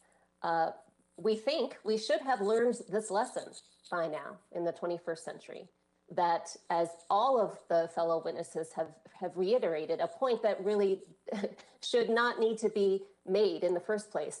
We are Americans. We are Americans of Asian descent. We are proud of that ancestry and heritage, but conflating us with a foreign government has been an age-old way of denigrating us, separating us, making us other, and that has led to racism in the past, and it's leading to racism today. Thank you very much. Mr. Chairman, thank you for this great hearing, and I yield back to you. Thank you, Mr. Raskin. This is a problem that we see with the Asian American community has been going on for years. The people who thrust this at us have seen Jews as being double citizens and having dual citizenship with Israel, which of course is not true, but that's been put out too. And this type of stuff has gone on for years. And as Professor Wiesel said, people who hate everyone. And I'd now like to yield to Ms. Fischbach. Thank you, Mr. Chair. And I just have a quick, I guess maybe not quick, a question for Mr. Fa. And I was just wondering, you know, in your work fighting discrimination in the education admissions process, do you find that this type of discrimination to be across all types of schools, like public, private, regional, religious, non-religious? I guess I'm just kind of wondering if there's a pattern or a general trend that you observe in the kinds of schools, the types of schools that are having issue. Well, certainly, thank you, Congresswoman, for that question. Certainly, this type of discrimination happens at different types of schools. The Harvard case obviously considers a private school that receives federal funding, so that's a lawsuit based on Title VI. The work that we do at Pacific Legal Foundation really focuses on the Equal Protection Clause, and the defendants in those cases are government entities and public schools. And we see that throughout the country. We've fought discrimination in places like New York, places like Virginia, places like Maryland, and we fought racial quotas representing not just Asian American families across the United States, but also Black and Hispanic families who are being denied educational opportunities on the basis of race. So this is a prevalent issue in America, sadly, today, but we look forward to enforcing our clients' rights under the Equal Protection Clause and their right to equality before the law. And Mr. Fa, maybe just kind of a follow-up, there are some schools that certainly do better at not discriminating, and if you found that, are there some characteristics about those schools that they share that the others don't have? Have you found anything to that about that? Sure. So many of those schools are where we have litigated are the admissions system, at least previously, had been governed by an objective test that anybody can take.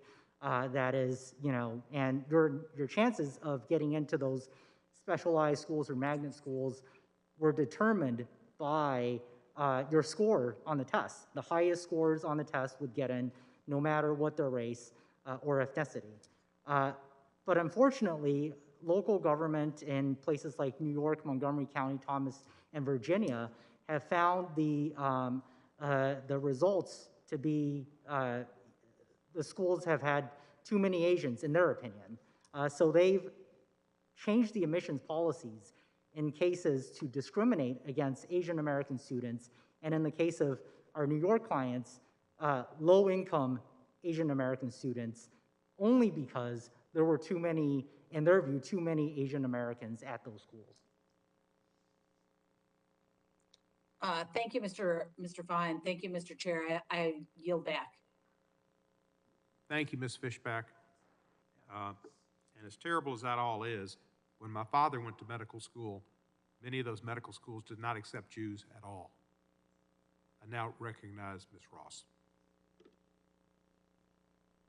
Thank you so much, Mr. Chairman, and thank you for holding this very important hearing during this very important and sad week. I want to thank everyone on the panel for being here. I want to let you know that my district in North Carolina is home to a large and vibrant Asian American community. These individuals, whether they were born here or came to North Carolina as immigrants, are an essential part of the Research Triangle's workforce and community. Wake County would not be the hub of innovation and culture that it is without their contributions. I'd like to ask unanimous consent to enter an article from our newspaper, the Raleigh News and Observer, on Asian hate crimes that appeared today. With that objection, will be done. Thank you, Mr. Chairman. Since the beginning of the COVID-19 pandemic, several of my constituents of Asian descent have reported racist incidents. One Chinese constituent was labeled a communist in a disparaging newspaper article.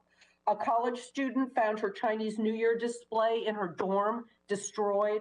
Others have been verbally harassed to the extent that they worry about their safety in public.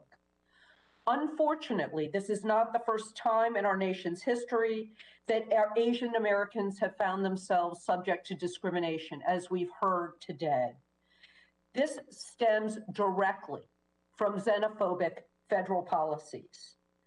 Earlier, we heard Representative Matsui testify about the impact of living in an internment camp on her family.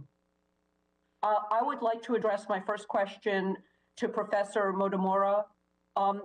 Could you, I know that we've talked about anti-Asian laws and how they've contributed to our society. Could you give us examples of when anti-Asian laws have been repealed and how public sentiment has come to allow for that repeal? Well, there's several examples, but one is that, as I mentioned in testimony, the Chinese exclusion laws were in place from the 1870s until 1943. And I think that one of the influences that resulted in the repeal of Chinese exclusion was the allyship between the United States and China in World War II. So there were other events that came in. I'm not sure there was a particular change of heart with regard to Chinese American community, but there was at that time, and Professor Lee might be able to speak more to this, but there's much more of a change of attitude trying to distinguish. There was a pursuing a time to distinguish Chinese on foreign policy and war related reasons from Japanese Americans. And so in some sense, you could look at this as a change of heart with regard to Chinese Americans, but you could also look at it as an attempt to demonize the Japanese Americans. And so this is in 1943. So that would be one example. And also in 1965, of course, and this is a very long history, and you probably don't want me to get into it on your time, but but in 1965, of course, you have the end of the National Origins Act, and that too is a racially restrictive scheme that was in place from 1921 until 1965, and so a lot of influences. That was really part of the civil rights movement to end this scheme that had restricted by race until 1965. So we've had these incidents, and we've had examples of this. Thank you very much. And then just to follow up, are there examples of current or more recent immigration policies that have impacted Asian Americans and their families, even if perhaps they were not the targeted demographic? We're taking up immigration bills this week, and I think that would be an important thing to know. Yeah, well, I think that there are different aspects of this. Some of this has to do with the inability of the American immigration system to fully accommodate the needs of the American economy with regard to workers. And so you have bills in place right now that would essentially grant legal immigration status to a number of workers, many of whom are essential workers, many of whom are from Asia. That would be one example of this. I think that there are restrictions right now that limit the ability of Asian immigrants to come to this country. But I think this is also a pattern, and the patterns that I was trying to describe earlier, they relate to all different sorts of ethnic groups. I think a much more concerning piece of this, or an equally concerning piece of this, is, as I mentioned in testimony, the treatment of Latino immigrants and the inability of Latino immigrants to acquire lawful immigration status. So that would be another one that I think is actually demographically highly significant as well. Thank you, Mr. Chairman. I yield back. Thank you, Madam Vice Chair. Next, I'll recognize Mr. Henry Hank Calvin Johnson.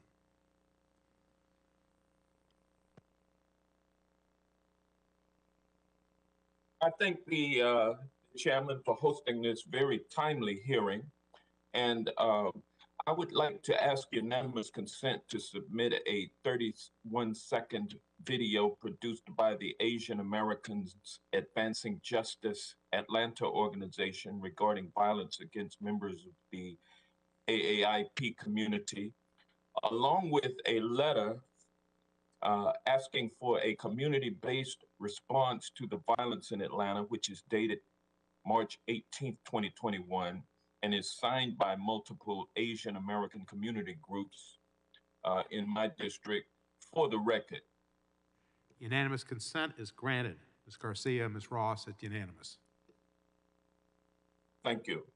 Mr. Chairman, my heart cries tears of sorrow and solidarity with the families of those killed in Tuesday's mass murder in Atlanta.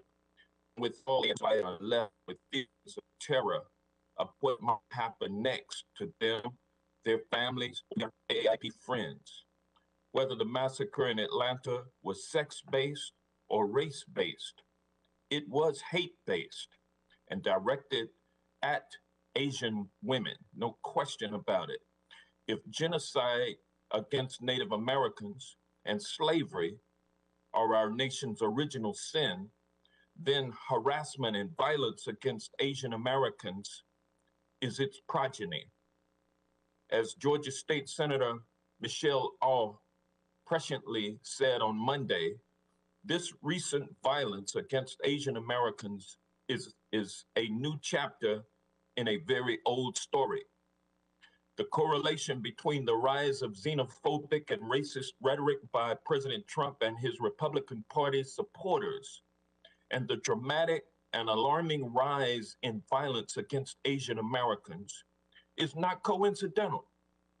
It is an unfortunate and calculated result, which is open season on Asian Americans in this country. And when folks on this committee talk about CHICOMs, what they're doing is they're using they're using stereotypes against any people, and I resent it. As a Black man in America, I understand what it's like to be targeted because of how you look. I understand how terrible it is to be viewed by your fellow citizens as other in a nation that prides itself supposedly on being the melting pot of the world. America, it's time to admit that we have a problem. It's time to take affirmative action to correct that problem. And I look forward to a time where we can banish hate and replace it with love in this country. And with that, I'd like to ask you, Mr. Yang, about the fact that healthcare workers have specifically suffered disproportionately during the pandemic. How have Asian American healthcare workers been impacted by discrimination and violence over the last year, particularly those involved in the healthcare industry specifically? Thank you very much for that question. And thank you first for lifting up the work that is being done in Atlanta by our community groups there, because that is vital, it is important. And with respect to the healthcare workers in particular, those are the essential frontline workers that we talk about, the people that are putting their health at risk to serve our entire country, not just Asian Americans, but to serve our entire country. And both Ms. Karni as well as myself, when we look at the incidents that we have coming in, we could cite to so many examples of healthcare workers getting shunned, getting spit, getting coughed on, or statements saying that we don't want them to treat us. And so it has had both a mental toll as well as in some cases a physical toll. If I might, I do want to go back to one other piece with respect to the community-based response that we're talking about, which is public safety is not the same thing as law enforcement. Yes, we absolutely need public safety, but we can reimagine it in a way that we're not putting sole reliance on law enforcement when we don't, oftentimes our communities don't trust that vehicle. Thank you. Thank you. This hearing is not about defunding the police either. And does violence and how does violence and discrimination affect the mental health of members of the AAIP community collectively? If the question is directed to me, it's clear. It affects our entire community. If you ask any of your Asian American friends right now, they will say that this is on their minds. And so one thing I would urge people to do in this moment is to reach out to your friends, reach out to your community, and make sure that they feel seen, they feel heard, and they feel protected. Thank you. Mr. Kim, has the government provided enough support to Asian American healthcare workers? And what role do you see Congress playing in addressing these concerns and providing more support to Asian American healthcare and other frontline workers? Well, thank you for the question. I think, as it pertains to healthcare workers, the thing that I find most anecdotally is that many of them are experiencing bigotry and hate, even as they're trying to help people fighting this virus. I think the ways that we can support them as friends and members of our community is some of the ways that we have. We've seen people, play music for them at 7 o'clock and clap for them. But the ways that our government can help is really just to support the community at large. And I think those frontline workers are also members of the AAPI community. They may be at work helping people, but they go home and they're scared to go home the same way the rest of us are. And so I encourage us all to think about the frontline workers as part of the larger community. And these two bills that are before the committee right now will help all AAPIs. Thank you, Professor Kulkarni. What is the correlation between the rhetoric of the Trump administration and the rise in violence against AAIPs? Thank you, Congressman, for your question. We know from a study that we did, excuse me, in the fall that actually over 700 of the incidents reported to Stop AAPI Hate of the 2,500 we had received at that point actually correlated to comments that were made about China as the China virus, the Wuhan virus, and Kung flu, and similar comments that were made about sending people back to their country. So we know that, in fact, comments like that have absolutely resulted in hate incidents being perpetrated against our community members. And we know that because the data shows it. And if I may add to that, just in terms of some of the resources that can be provided, I think local communities, as you have pointed out, could very much benefit from added funding and an infrastructure to provide support for our community members. Thank you. I want to make it clear that it's not just white folks who are acting against AAIPs, it's other communities, including Black people. And I want to issue a challenge to all communities to be aware of the fact that our brothers and sisters in the AAIP community are particularly targeted right now, and we need to embrace them with love and not contribute to the hate that is enveloping them. And with that, I yield back. Thank you, Mr. Johnson. Now I recognize the lady from Houston, Texas. Thank you, Sylvia Mr. Garcia. Chairman. Thank you, Mr. Chairman, and thank you to all the witnesses, especially my colleagues, for sharing their very, very personal stories. At a time when we should be working together, helping one another as Americans to grapple with the COVID-19 pandemic, we've all witnessed the Asian American community, like Latinos and other communities, that are facing an alarming rise in violence, hate, and discrimination. It is inherently un-American for anyone to discriminate and launch vicious hate crimes against an Asian American. Too often, immigrants have been blamed and scapegoated or harassed, telling them to go back to their country. I know I've been told to go back to Mexico. If we can play a quick video clip, Mr. Chairman. Yes, ma'am. Play the video.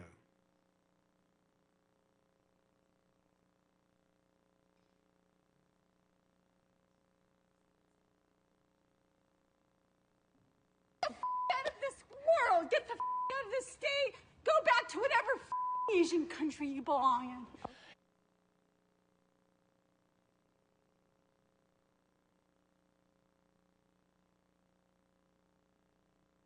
Go back to blank Asian country that you belong. Many of us have heard that. And this is just one example of the various types of discrimination and harassment that Asian Americans, Latinos, and others face too often in our country. This does not represent who we are as a nation. As President Biden has said, violence against Asian Americans is un-American and it must stop. And Mr. Kim, I know that you also added that we need to look at this as a humanity issue because humanity matters. And the last time you were before this committee, you also told us that what is in the media, visually, in print, everywhere, also matters. I wanted to ask you specifically about the rhetoric coming from politicians, as some of you have testified. I know we have focused on the former president, but Senator Cornyn of Texas said, China is to blame because a culture where people eat bats and snakes and dogs and things like that. China has been the source of a lot of these viruses like SARS, like MERS, the swine flu, and now the coronavirus. Senator Cruz, also from Texas, said that Trump was not worried because he wasn't serving bat soup in Hunan province, an apparent nod to the now debunked myth that the outbreak started in Hunan. How do these words and all the coverage that all this gets in print and sometimes in the news visually, how does that impact hate crimes, hate incidents in this country?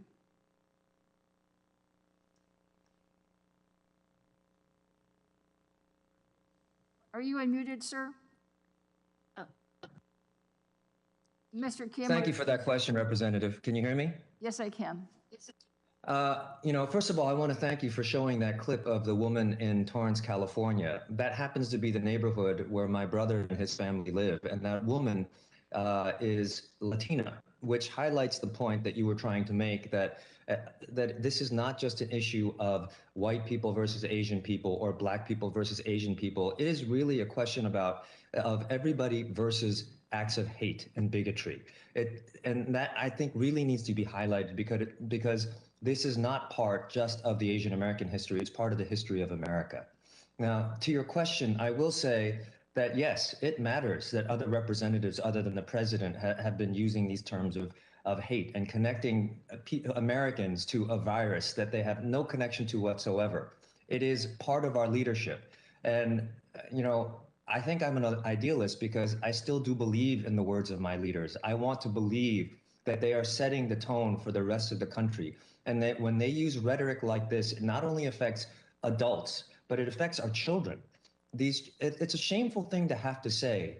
Don't listen to what your president is saying. Don't listen to what your senator is saying.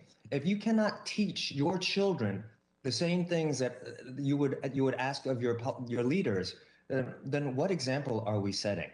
And the way it becomes insidious in our culture is that this language permeates through to places like Jay Baker, the spokesman for the sheriff's office in Cherokee County, who actually tweeted out T-shirts making fun of coronavirus and connecting it to China. This is a person who has a direct connection to the shooter of 8 people. He is not impartial, and so it calls into question, the veracity of his position. And so these are all ways in which it's connected, and words matter, from our president, from our leaders, for anyone with a platform, which is why I'm here today to ask those of you who are leading us to speak out for us instead of encouraging hate. Thank you for that answer. And I think, what our children and all Americans see in the news or hear or read in the paper matters, because words do matter. And as you said, humanity matters. So thank you for the response.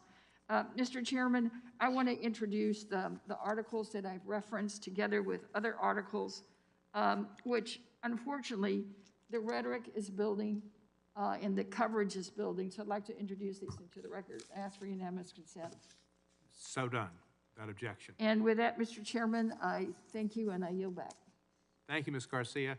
And I believe we have Ms. Bush with us. And Ms. Bush, the honorable congressperson from St. Louis, Missouri, up the river, is recognized. You have to unmute, though, Ms. Bush. Unmute. All right, I'm here. Thank you. And St. Louis and I, again, thank you, Chairman, for convening this hearing. I want to extend my deepest condolences to the AAPI community, many of whom have lost loved ones, been victims of white supremacist hate crimes, or in some way have been victimized by the horrific incidents of this past year. My heart is with you. There are more than, and it's been said before over and over again, 3,000 hate crimes reported over the last year as a result of anti-Asian American racism. That 3,000 number, it's horrific, and I don't want to just gloss over. It's 3,000 incidents. The rise of hate crimes against Asian Americans is inherently tied to anti-Asian American rhetoric, some of which has come out of this very chamber. Rhetoric, which we have been told even on this this hearing today that words don't matter, that we shouldn't be worried about words, but especially when people from a place of privilege speak about that, what can directly lead to physical harm, you have to own that. You have to own it causes harm. It causes harm to people, especially people of color. And so to call it out as if it does not matter, it does, because we're talking about lives at stake.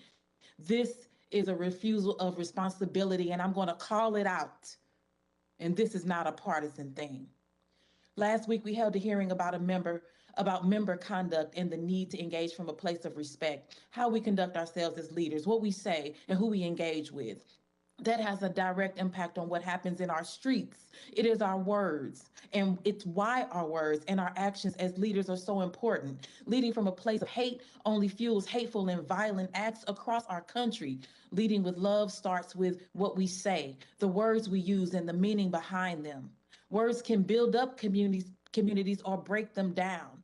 What we've witnessed over the last 4 years is hateful white supremacist rhetoric. While I cannot speak on behalf of the AAPI community, I do want to say that I stand in solidarity with you. So organize, galvanize, and get justice. Fight against white supremacy with us. 2 nights ago, for the 6 Asian women who tragically lost their lives as a result of racist sentiments, racist rhetoric, and racist policies. It's not lost on me that we lost women, working women. In fact, a majority of anti-Asian hate crimes are committed against Asian women, and you all have said that over and over again today, but as a Black woman, I want to speak that point. So Professor Lee, are there reports or experiences that have particularly impacted you on an emotional level? Have you had increased fear for your own safety? I want to bring the humanity into this a little bit more. Thank you so much for asking. Thank you for those powerful words of solidarity. I think all of our communities really appreciate it. I am an educator. I'm also a researcher and writer, but my real day job is to get in the classroom, or in this case, during the pandemic, just here through Zoom. And my students are traumatized. Our communities are traumatized. What this brings up is lifetimes, histories, family histories of trauma. Trauma that perhaps some of our families thought was over and done with because, as Mr. Yang pointed out, the popular media image is that Asian Americans have made it and everything is okay. What the pandemic has revealed is the stark truth that Asian Americans and Pacific Islanders remain victims of the similar types of white supremacy that has infected our country for so long. So we have people who are afraid to go about their neighborhoods, to do their daily businesses, but we also have an outpouring of new resilience, I believe, a wake-up call, as Daniel J. Kim mentioned, a reminder that we have been here before, that we have acted out, we have organized, we have sought justice in solidarity with others, and that we'll continue to do so. Thank you. Mr. Yang, in addition to potential legislation, what are there community actions being successfully taken to combat this anti-Asian American violence and harassment? And how best can the government support these efforts, the federal government? Thank you very much for that question. Thank you for the solidarity. Absolutely, the federal government can do more in terms of appropriations to make sure that these community organizations have the resources that they need, whether it is through grants through the Office of Justice Programs at DOJ, ensuring that there's language access, ensuring that there's multilingual capacities, there's budget items for that. Those are some of the small pieces that the federal government can do. Certainly the COVID-19 hate crimes bill from Representative Mang and Senator Hirono is another piece to that, along with the Jawahir Hire No Hate Act. I apologize, but I do need to go to one prior statement that Representative Garcia made about statements by senators. One report that we received on our website, Tracking Hate, this person reported, my dad and I were stopped at a red light when my dad noticed a man on the sidewalk. That man came up to me, called me a female, so I'm not going to use the word, a few times, and then threatened to kick our teeth in. He did this while calling us disgusting mother effers and telling us we need to stop eating bats and bringing diseases over here. So yes, words matter. Words of our leaders matter. Thank you.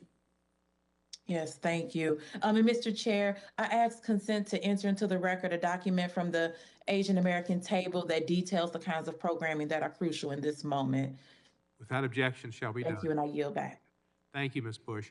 And now I recognize I shouldn't say the other lady, the first lady from Houston, Texas, home of Archie Bell and the Drells, where they not only sing, but they dance, Ms. Sheila Jackson-Lee.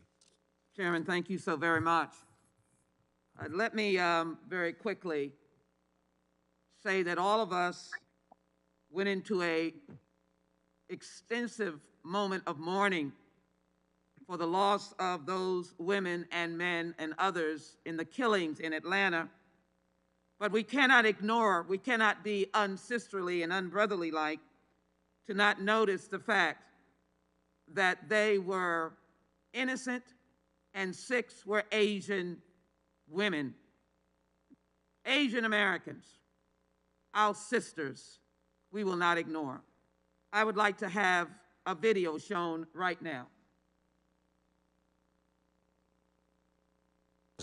We just, how to say, stuck my face with a knife. After the slash, the father of 3 says the attacker ran off. But as Bowie went for help, the 19-year-old suspect came back. He just focused to my son that just stuck. He said, but I'm trying to save them, and suddenly I ran to them and pulled the car, but I cannot. It's a little bit late.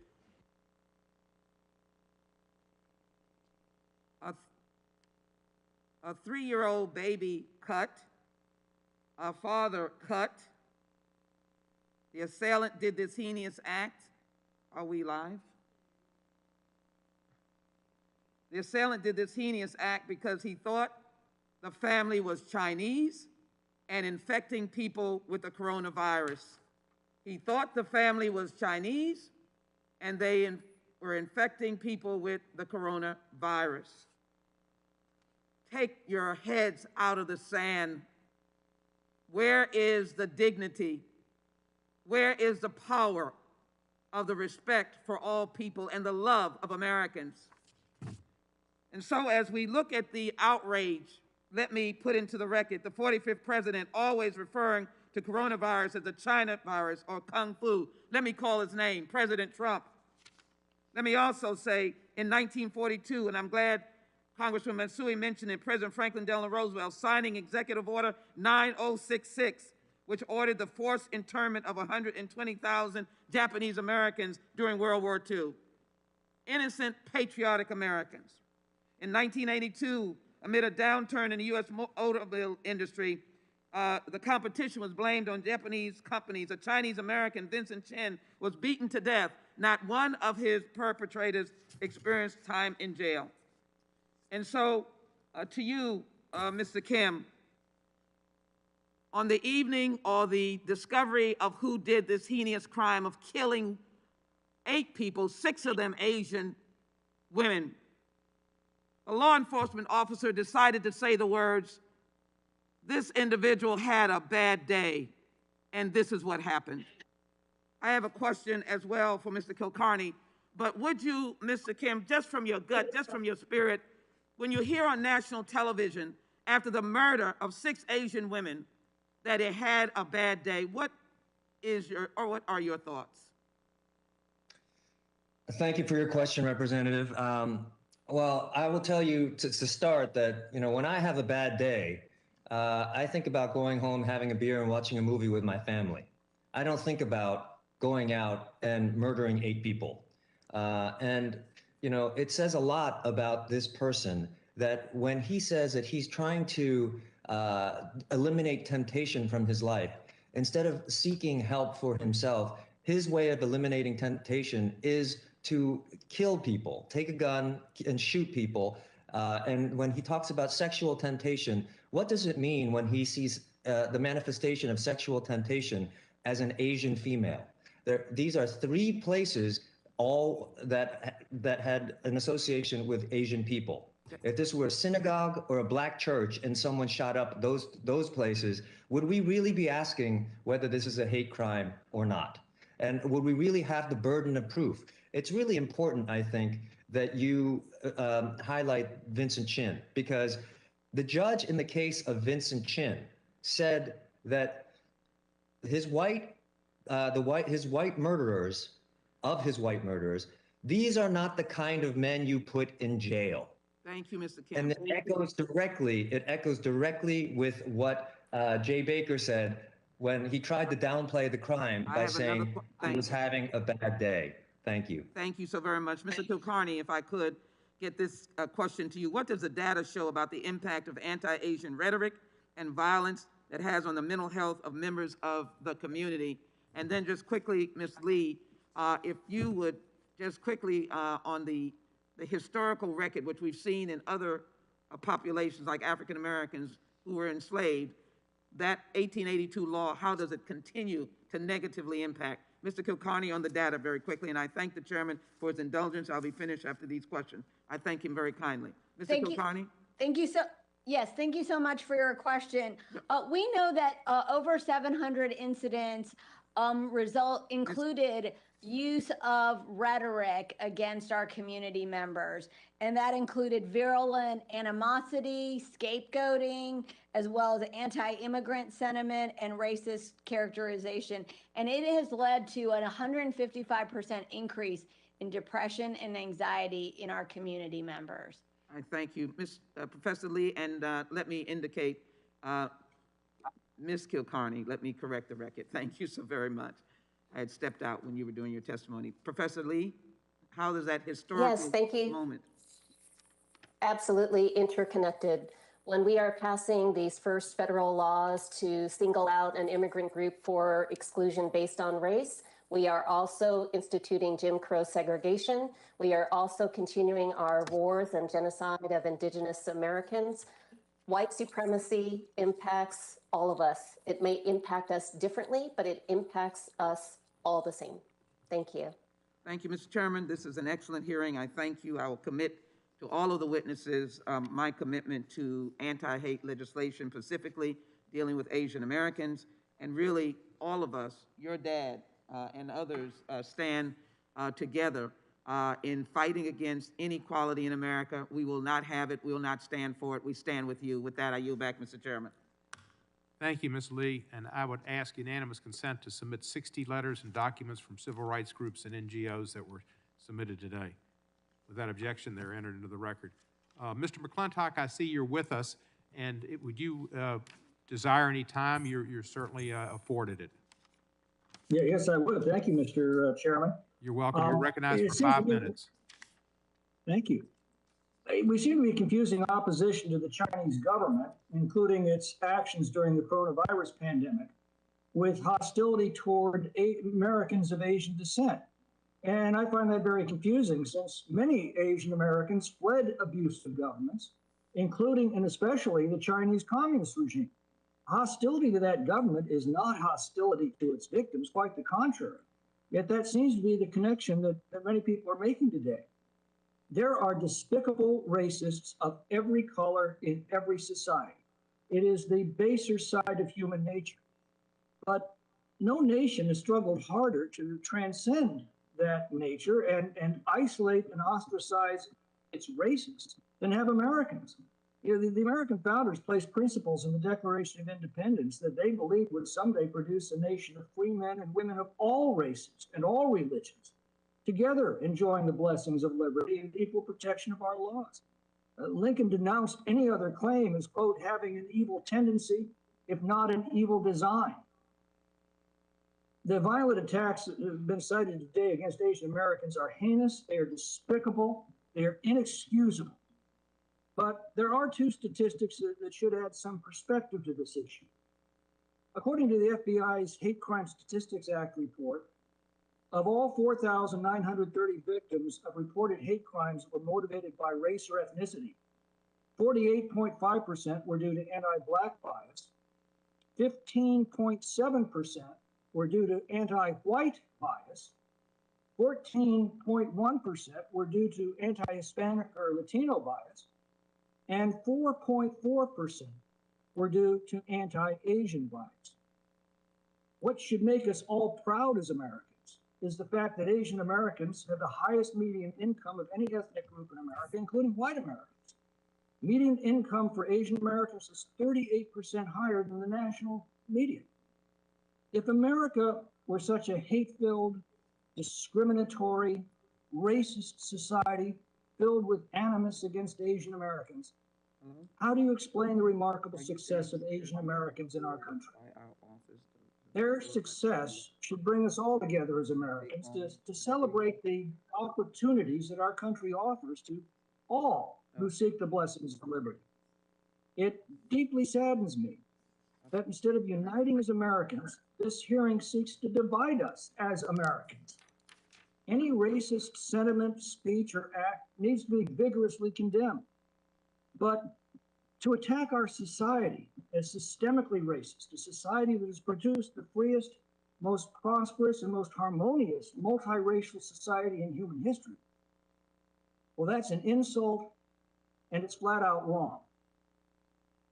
Shakespeare reminded us that we have no such mirrors as will turn our hidden worthiness into our eye, that we might see our shadow.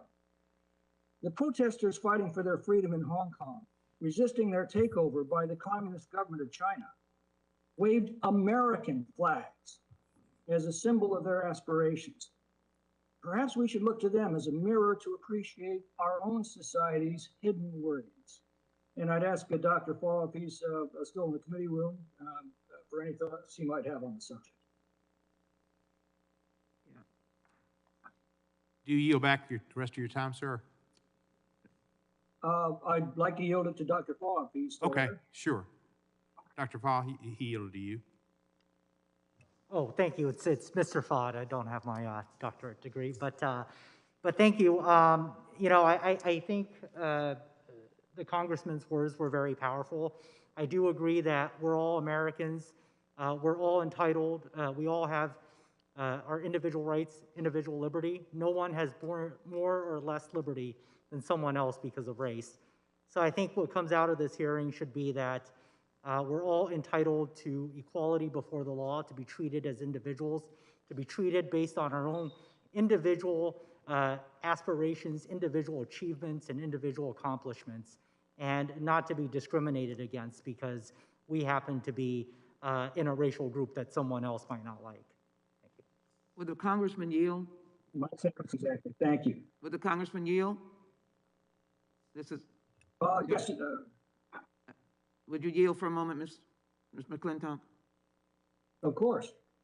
Let me express my appreciation for your interpretation. I think one of the things I would ask the gentleman to consider, 4%, but we don't want one life to be taken in the name of hatred and race discrimination or ethnicity discrimination. I think the Chin case, Mr. McClintock, where an individual was beaten to death because they thought he was Chinese when the car industry went down, and his perpetrators were not even one day in jail because they didn't do it. Reclaiming my time, I agree with the gentlelady completely. What I think we need to be careful about is tainting our entire society with the actions, the hideous actions of a few, whatever their race, and whatever is the race of their victim. Thank you, Mr. McClintock. I appreciate it. Thank you, sir. I appreciate your comments, and you're right. We're still trying to form a more perfect union. We're now in the situation of having a second round, and the first person in the second round is me. And I'm going to yield my time to Ms. Jayapal. She'll have 5 minutes. You're recognized. Mr. Chairman, thank you so much for including me in this hearing and for yielding your time. I want to start by saying some names that we all should be saying every minute of every day, and they're just a few. Delana Ashley Yan, Paul Andre Meckles, Jiajie Yan, Dao Yu Feng, Elcias Hernandez Ortiz, Julie Park, Hyunjong Park. These were people who were murdered in Georgia just a couple of days ago. And Mr. Chairman, I would just say, as an Indian immigrant woman, the first South Asian American elected to the House of Representatives, the violence and discrimination targeting the Asian American community hits very close to home. And it's been a difficult hearing, an important hearing, but a very difficult hearing for many of us. Shortly after 9/11, I founded One America, Washington State's largest immigrant rights group, initially to fight back against backlash targeting Muslim, Sikh, and South Asian communities. Back then, it was Balbir Singh Sodhi, who was murdered on September 15th, 2001 in Mesa, Arizona. He was shot 5 times by a man who just, quote, wanted to kill a Muslim. A man who said, as he was arrested, "I stand for America all the way." Mr. Chairman, there is no question that our words matter, our framing matters, and particularly as members of Congress, when we use our platforms to continue slurs that are seen in a way that encourages racist hate crimes, it is a big problem. Just recently, in a committee hearing, some of my colleagues across the aisle continued to call it the China virus. I spoke up. I said that was not correct language, number one, and number two, it incited this kind of hate. And yet my colleagues continued to use that language. And now here we are, continuing to see a huge surge in hate crimes and violence targeting, in particular, most recently, Asian women. I want to start with you, Professor Motomura. How does the history of racist laws that promoted distrust towards Asian Americans influence the hate we are seeing today? Well, I mean, those influences are very profound. We start with the Chinese exclusion era. It's exclusion, as we've heard today, exclusion of Asian immigrants.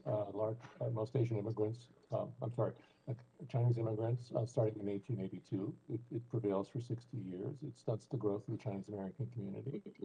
We have severe restrictions on Asian immigration, formal restrictions until 1965. I mean, I feel, as I mentioned in my testimony, this very strongly because my own family was one of the few families that managed to get to the United States during that period. And so we joined a community that really didn't exist at that time of my parents' contemporaries. And so, you know, these are things that you carry with you for your whole life. I remember a lot of the sorts of incidents that we're talking about today, having close calls and those sorts of things. This is a long time ago, but these are things that we see from those laws. I think we've seen this with regard to the ban that was imposed on majority Muslim countries that prevailed over the last 4 years, and I think that's not exactly entirely what we're talking about today, but I think it's pretty closely related. So I think that a lot of this is something that prevails over time. I mean, this is not something that is limited to a 5-year period, a 10-year period, but I think we're still seeing effects, as we've seen today, of anti-Chinese laws that took effect in 1875 and 1882. Thank you, Professor. Professor Sinnar, you have written about 9/11 and the discriminatory laws and policies against Asian American, Arab, Muslim, and Sikh communities that came after. Do you believe that there's a strategy behind demonizing these groups in times of crisis and fear? So thank you for your comments and your question to me, Representative Jaipal. What happened after 9/11 is that the government undertook a number of dragnet immigration programs that treated entire communities as threats. So hundreds of immigrants were detained on the basis of their race and ethnicity without any individual basis for suspicion. 25 Muslim countries, their citizens were subject to special registration, fingerprinting, and interrogation. And all of this sent the message that Muslim, Arab, and South Asian communities were disloyal and threatening. And the lesson here is that in times of geopolitical tension and security fears, it's especially important for the government to avoid stigmatizing entire communities because it does lead to greater violence and discrimination, both in the public sphere as well as through government policy directly. Thank you. I just want to say, I hope that my colleagues understand their words matter, and we need everyone's help in fighting back against these racist attacks. Thank you, Mr. Chairman. I yield back. I yield back. Thank you. That concludes today's hearing, and I want to thank all of our witnesses. It was a spectacular panel. a lot of knowledge, a lot of information that was important to be dispensed, and I think we did a lot of good today. I hope so.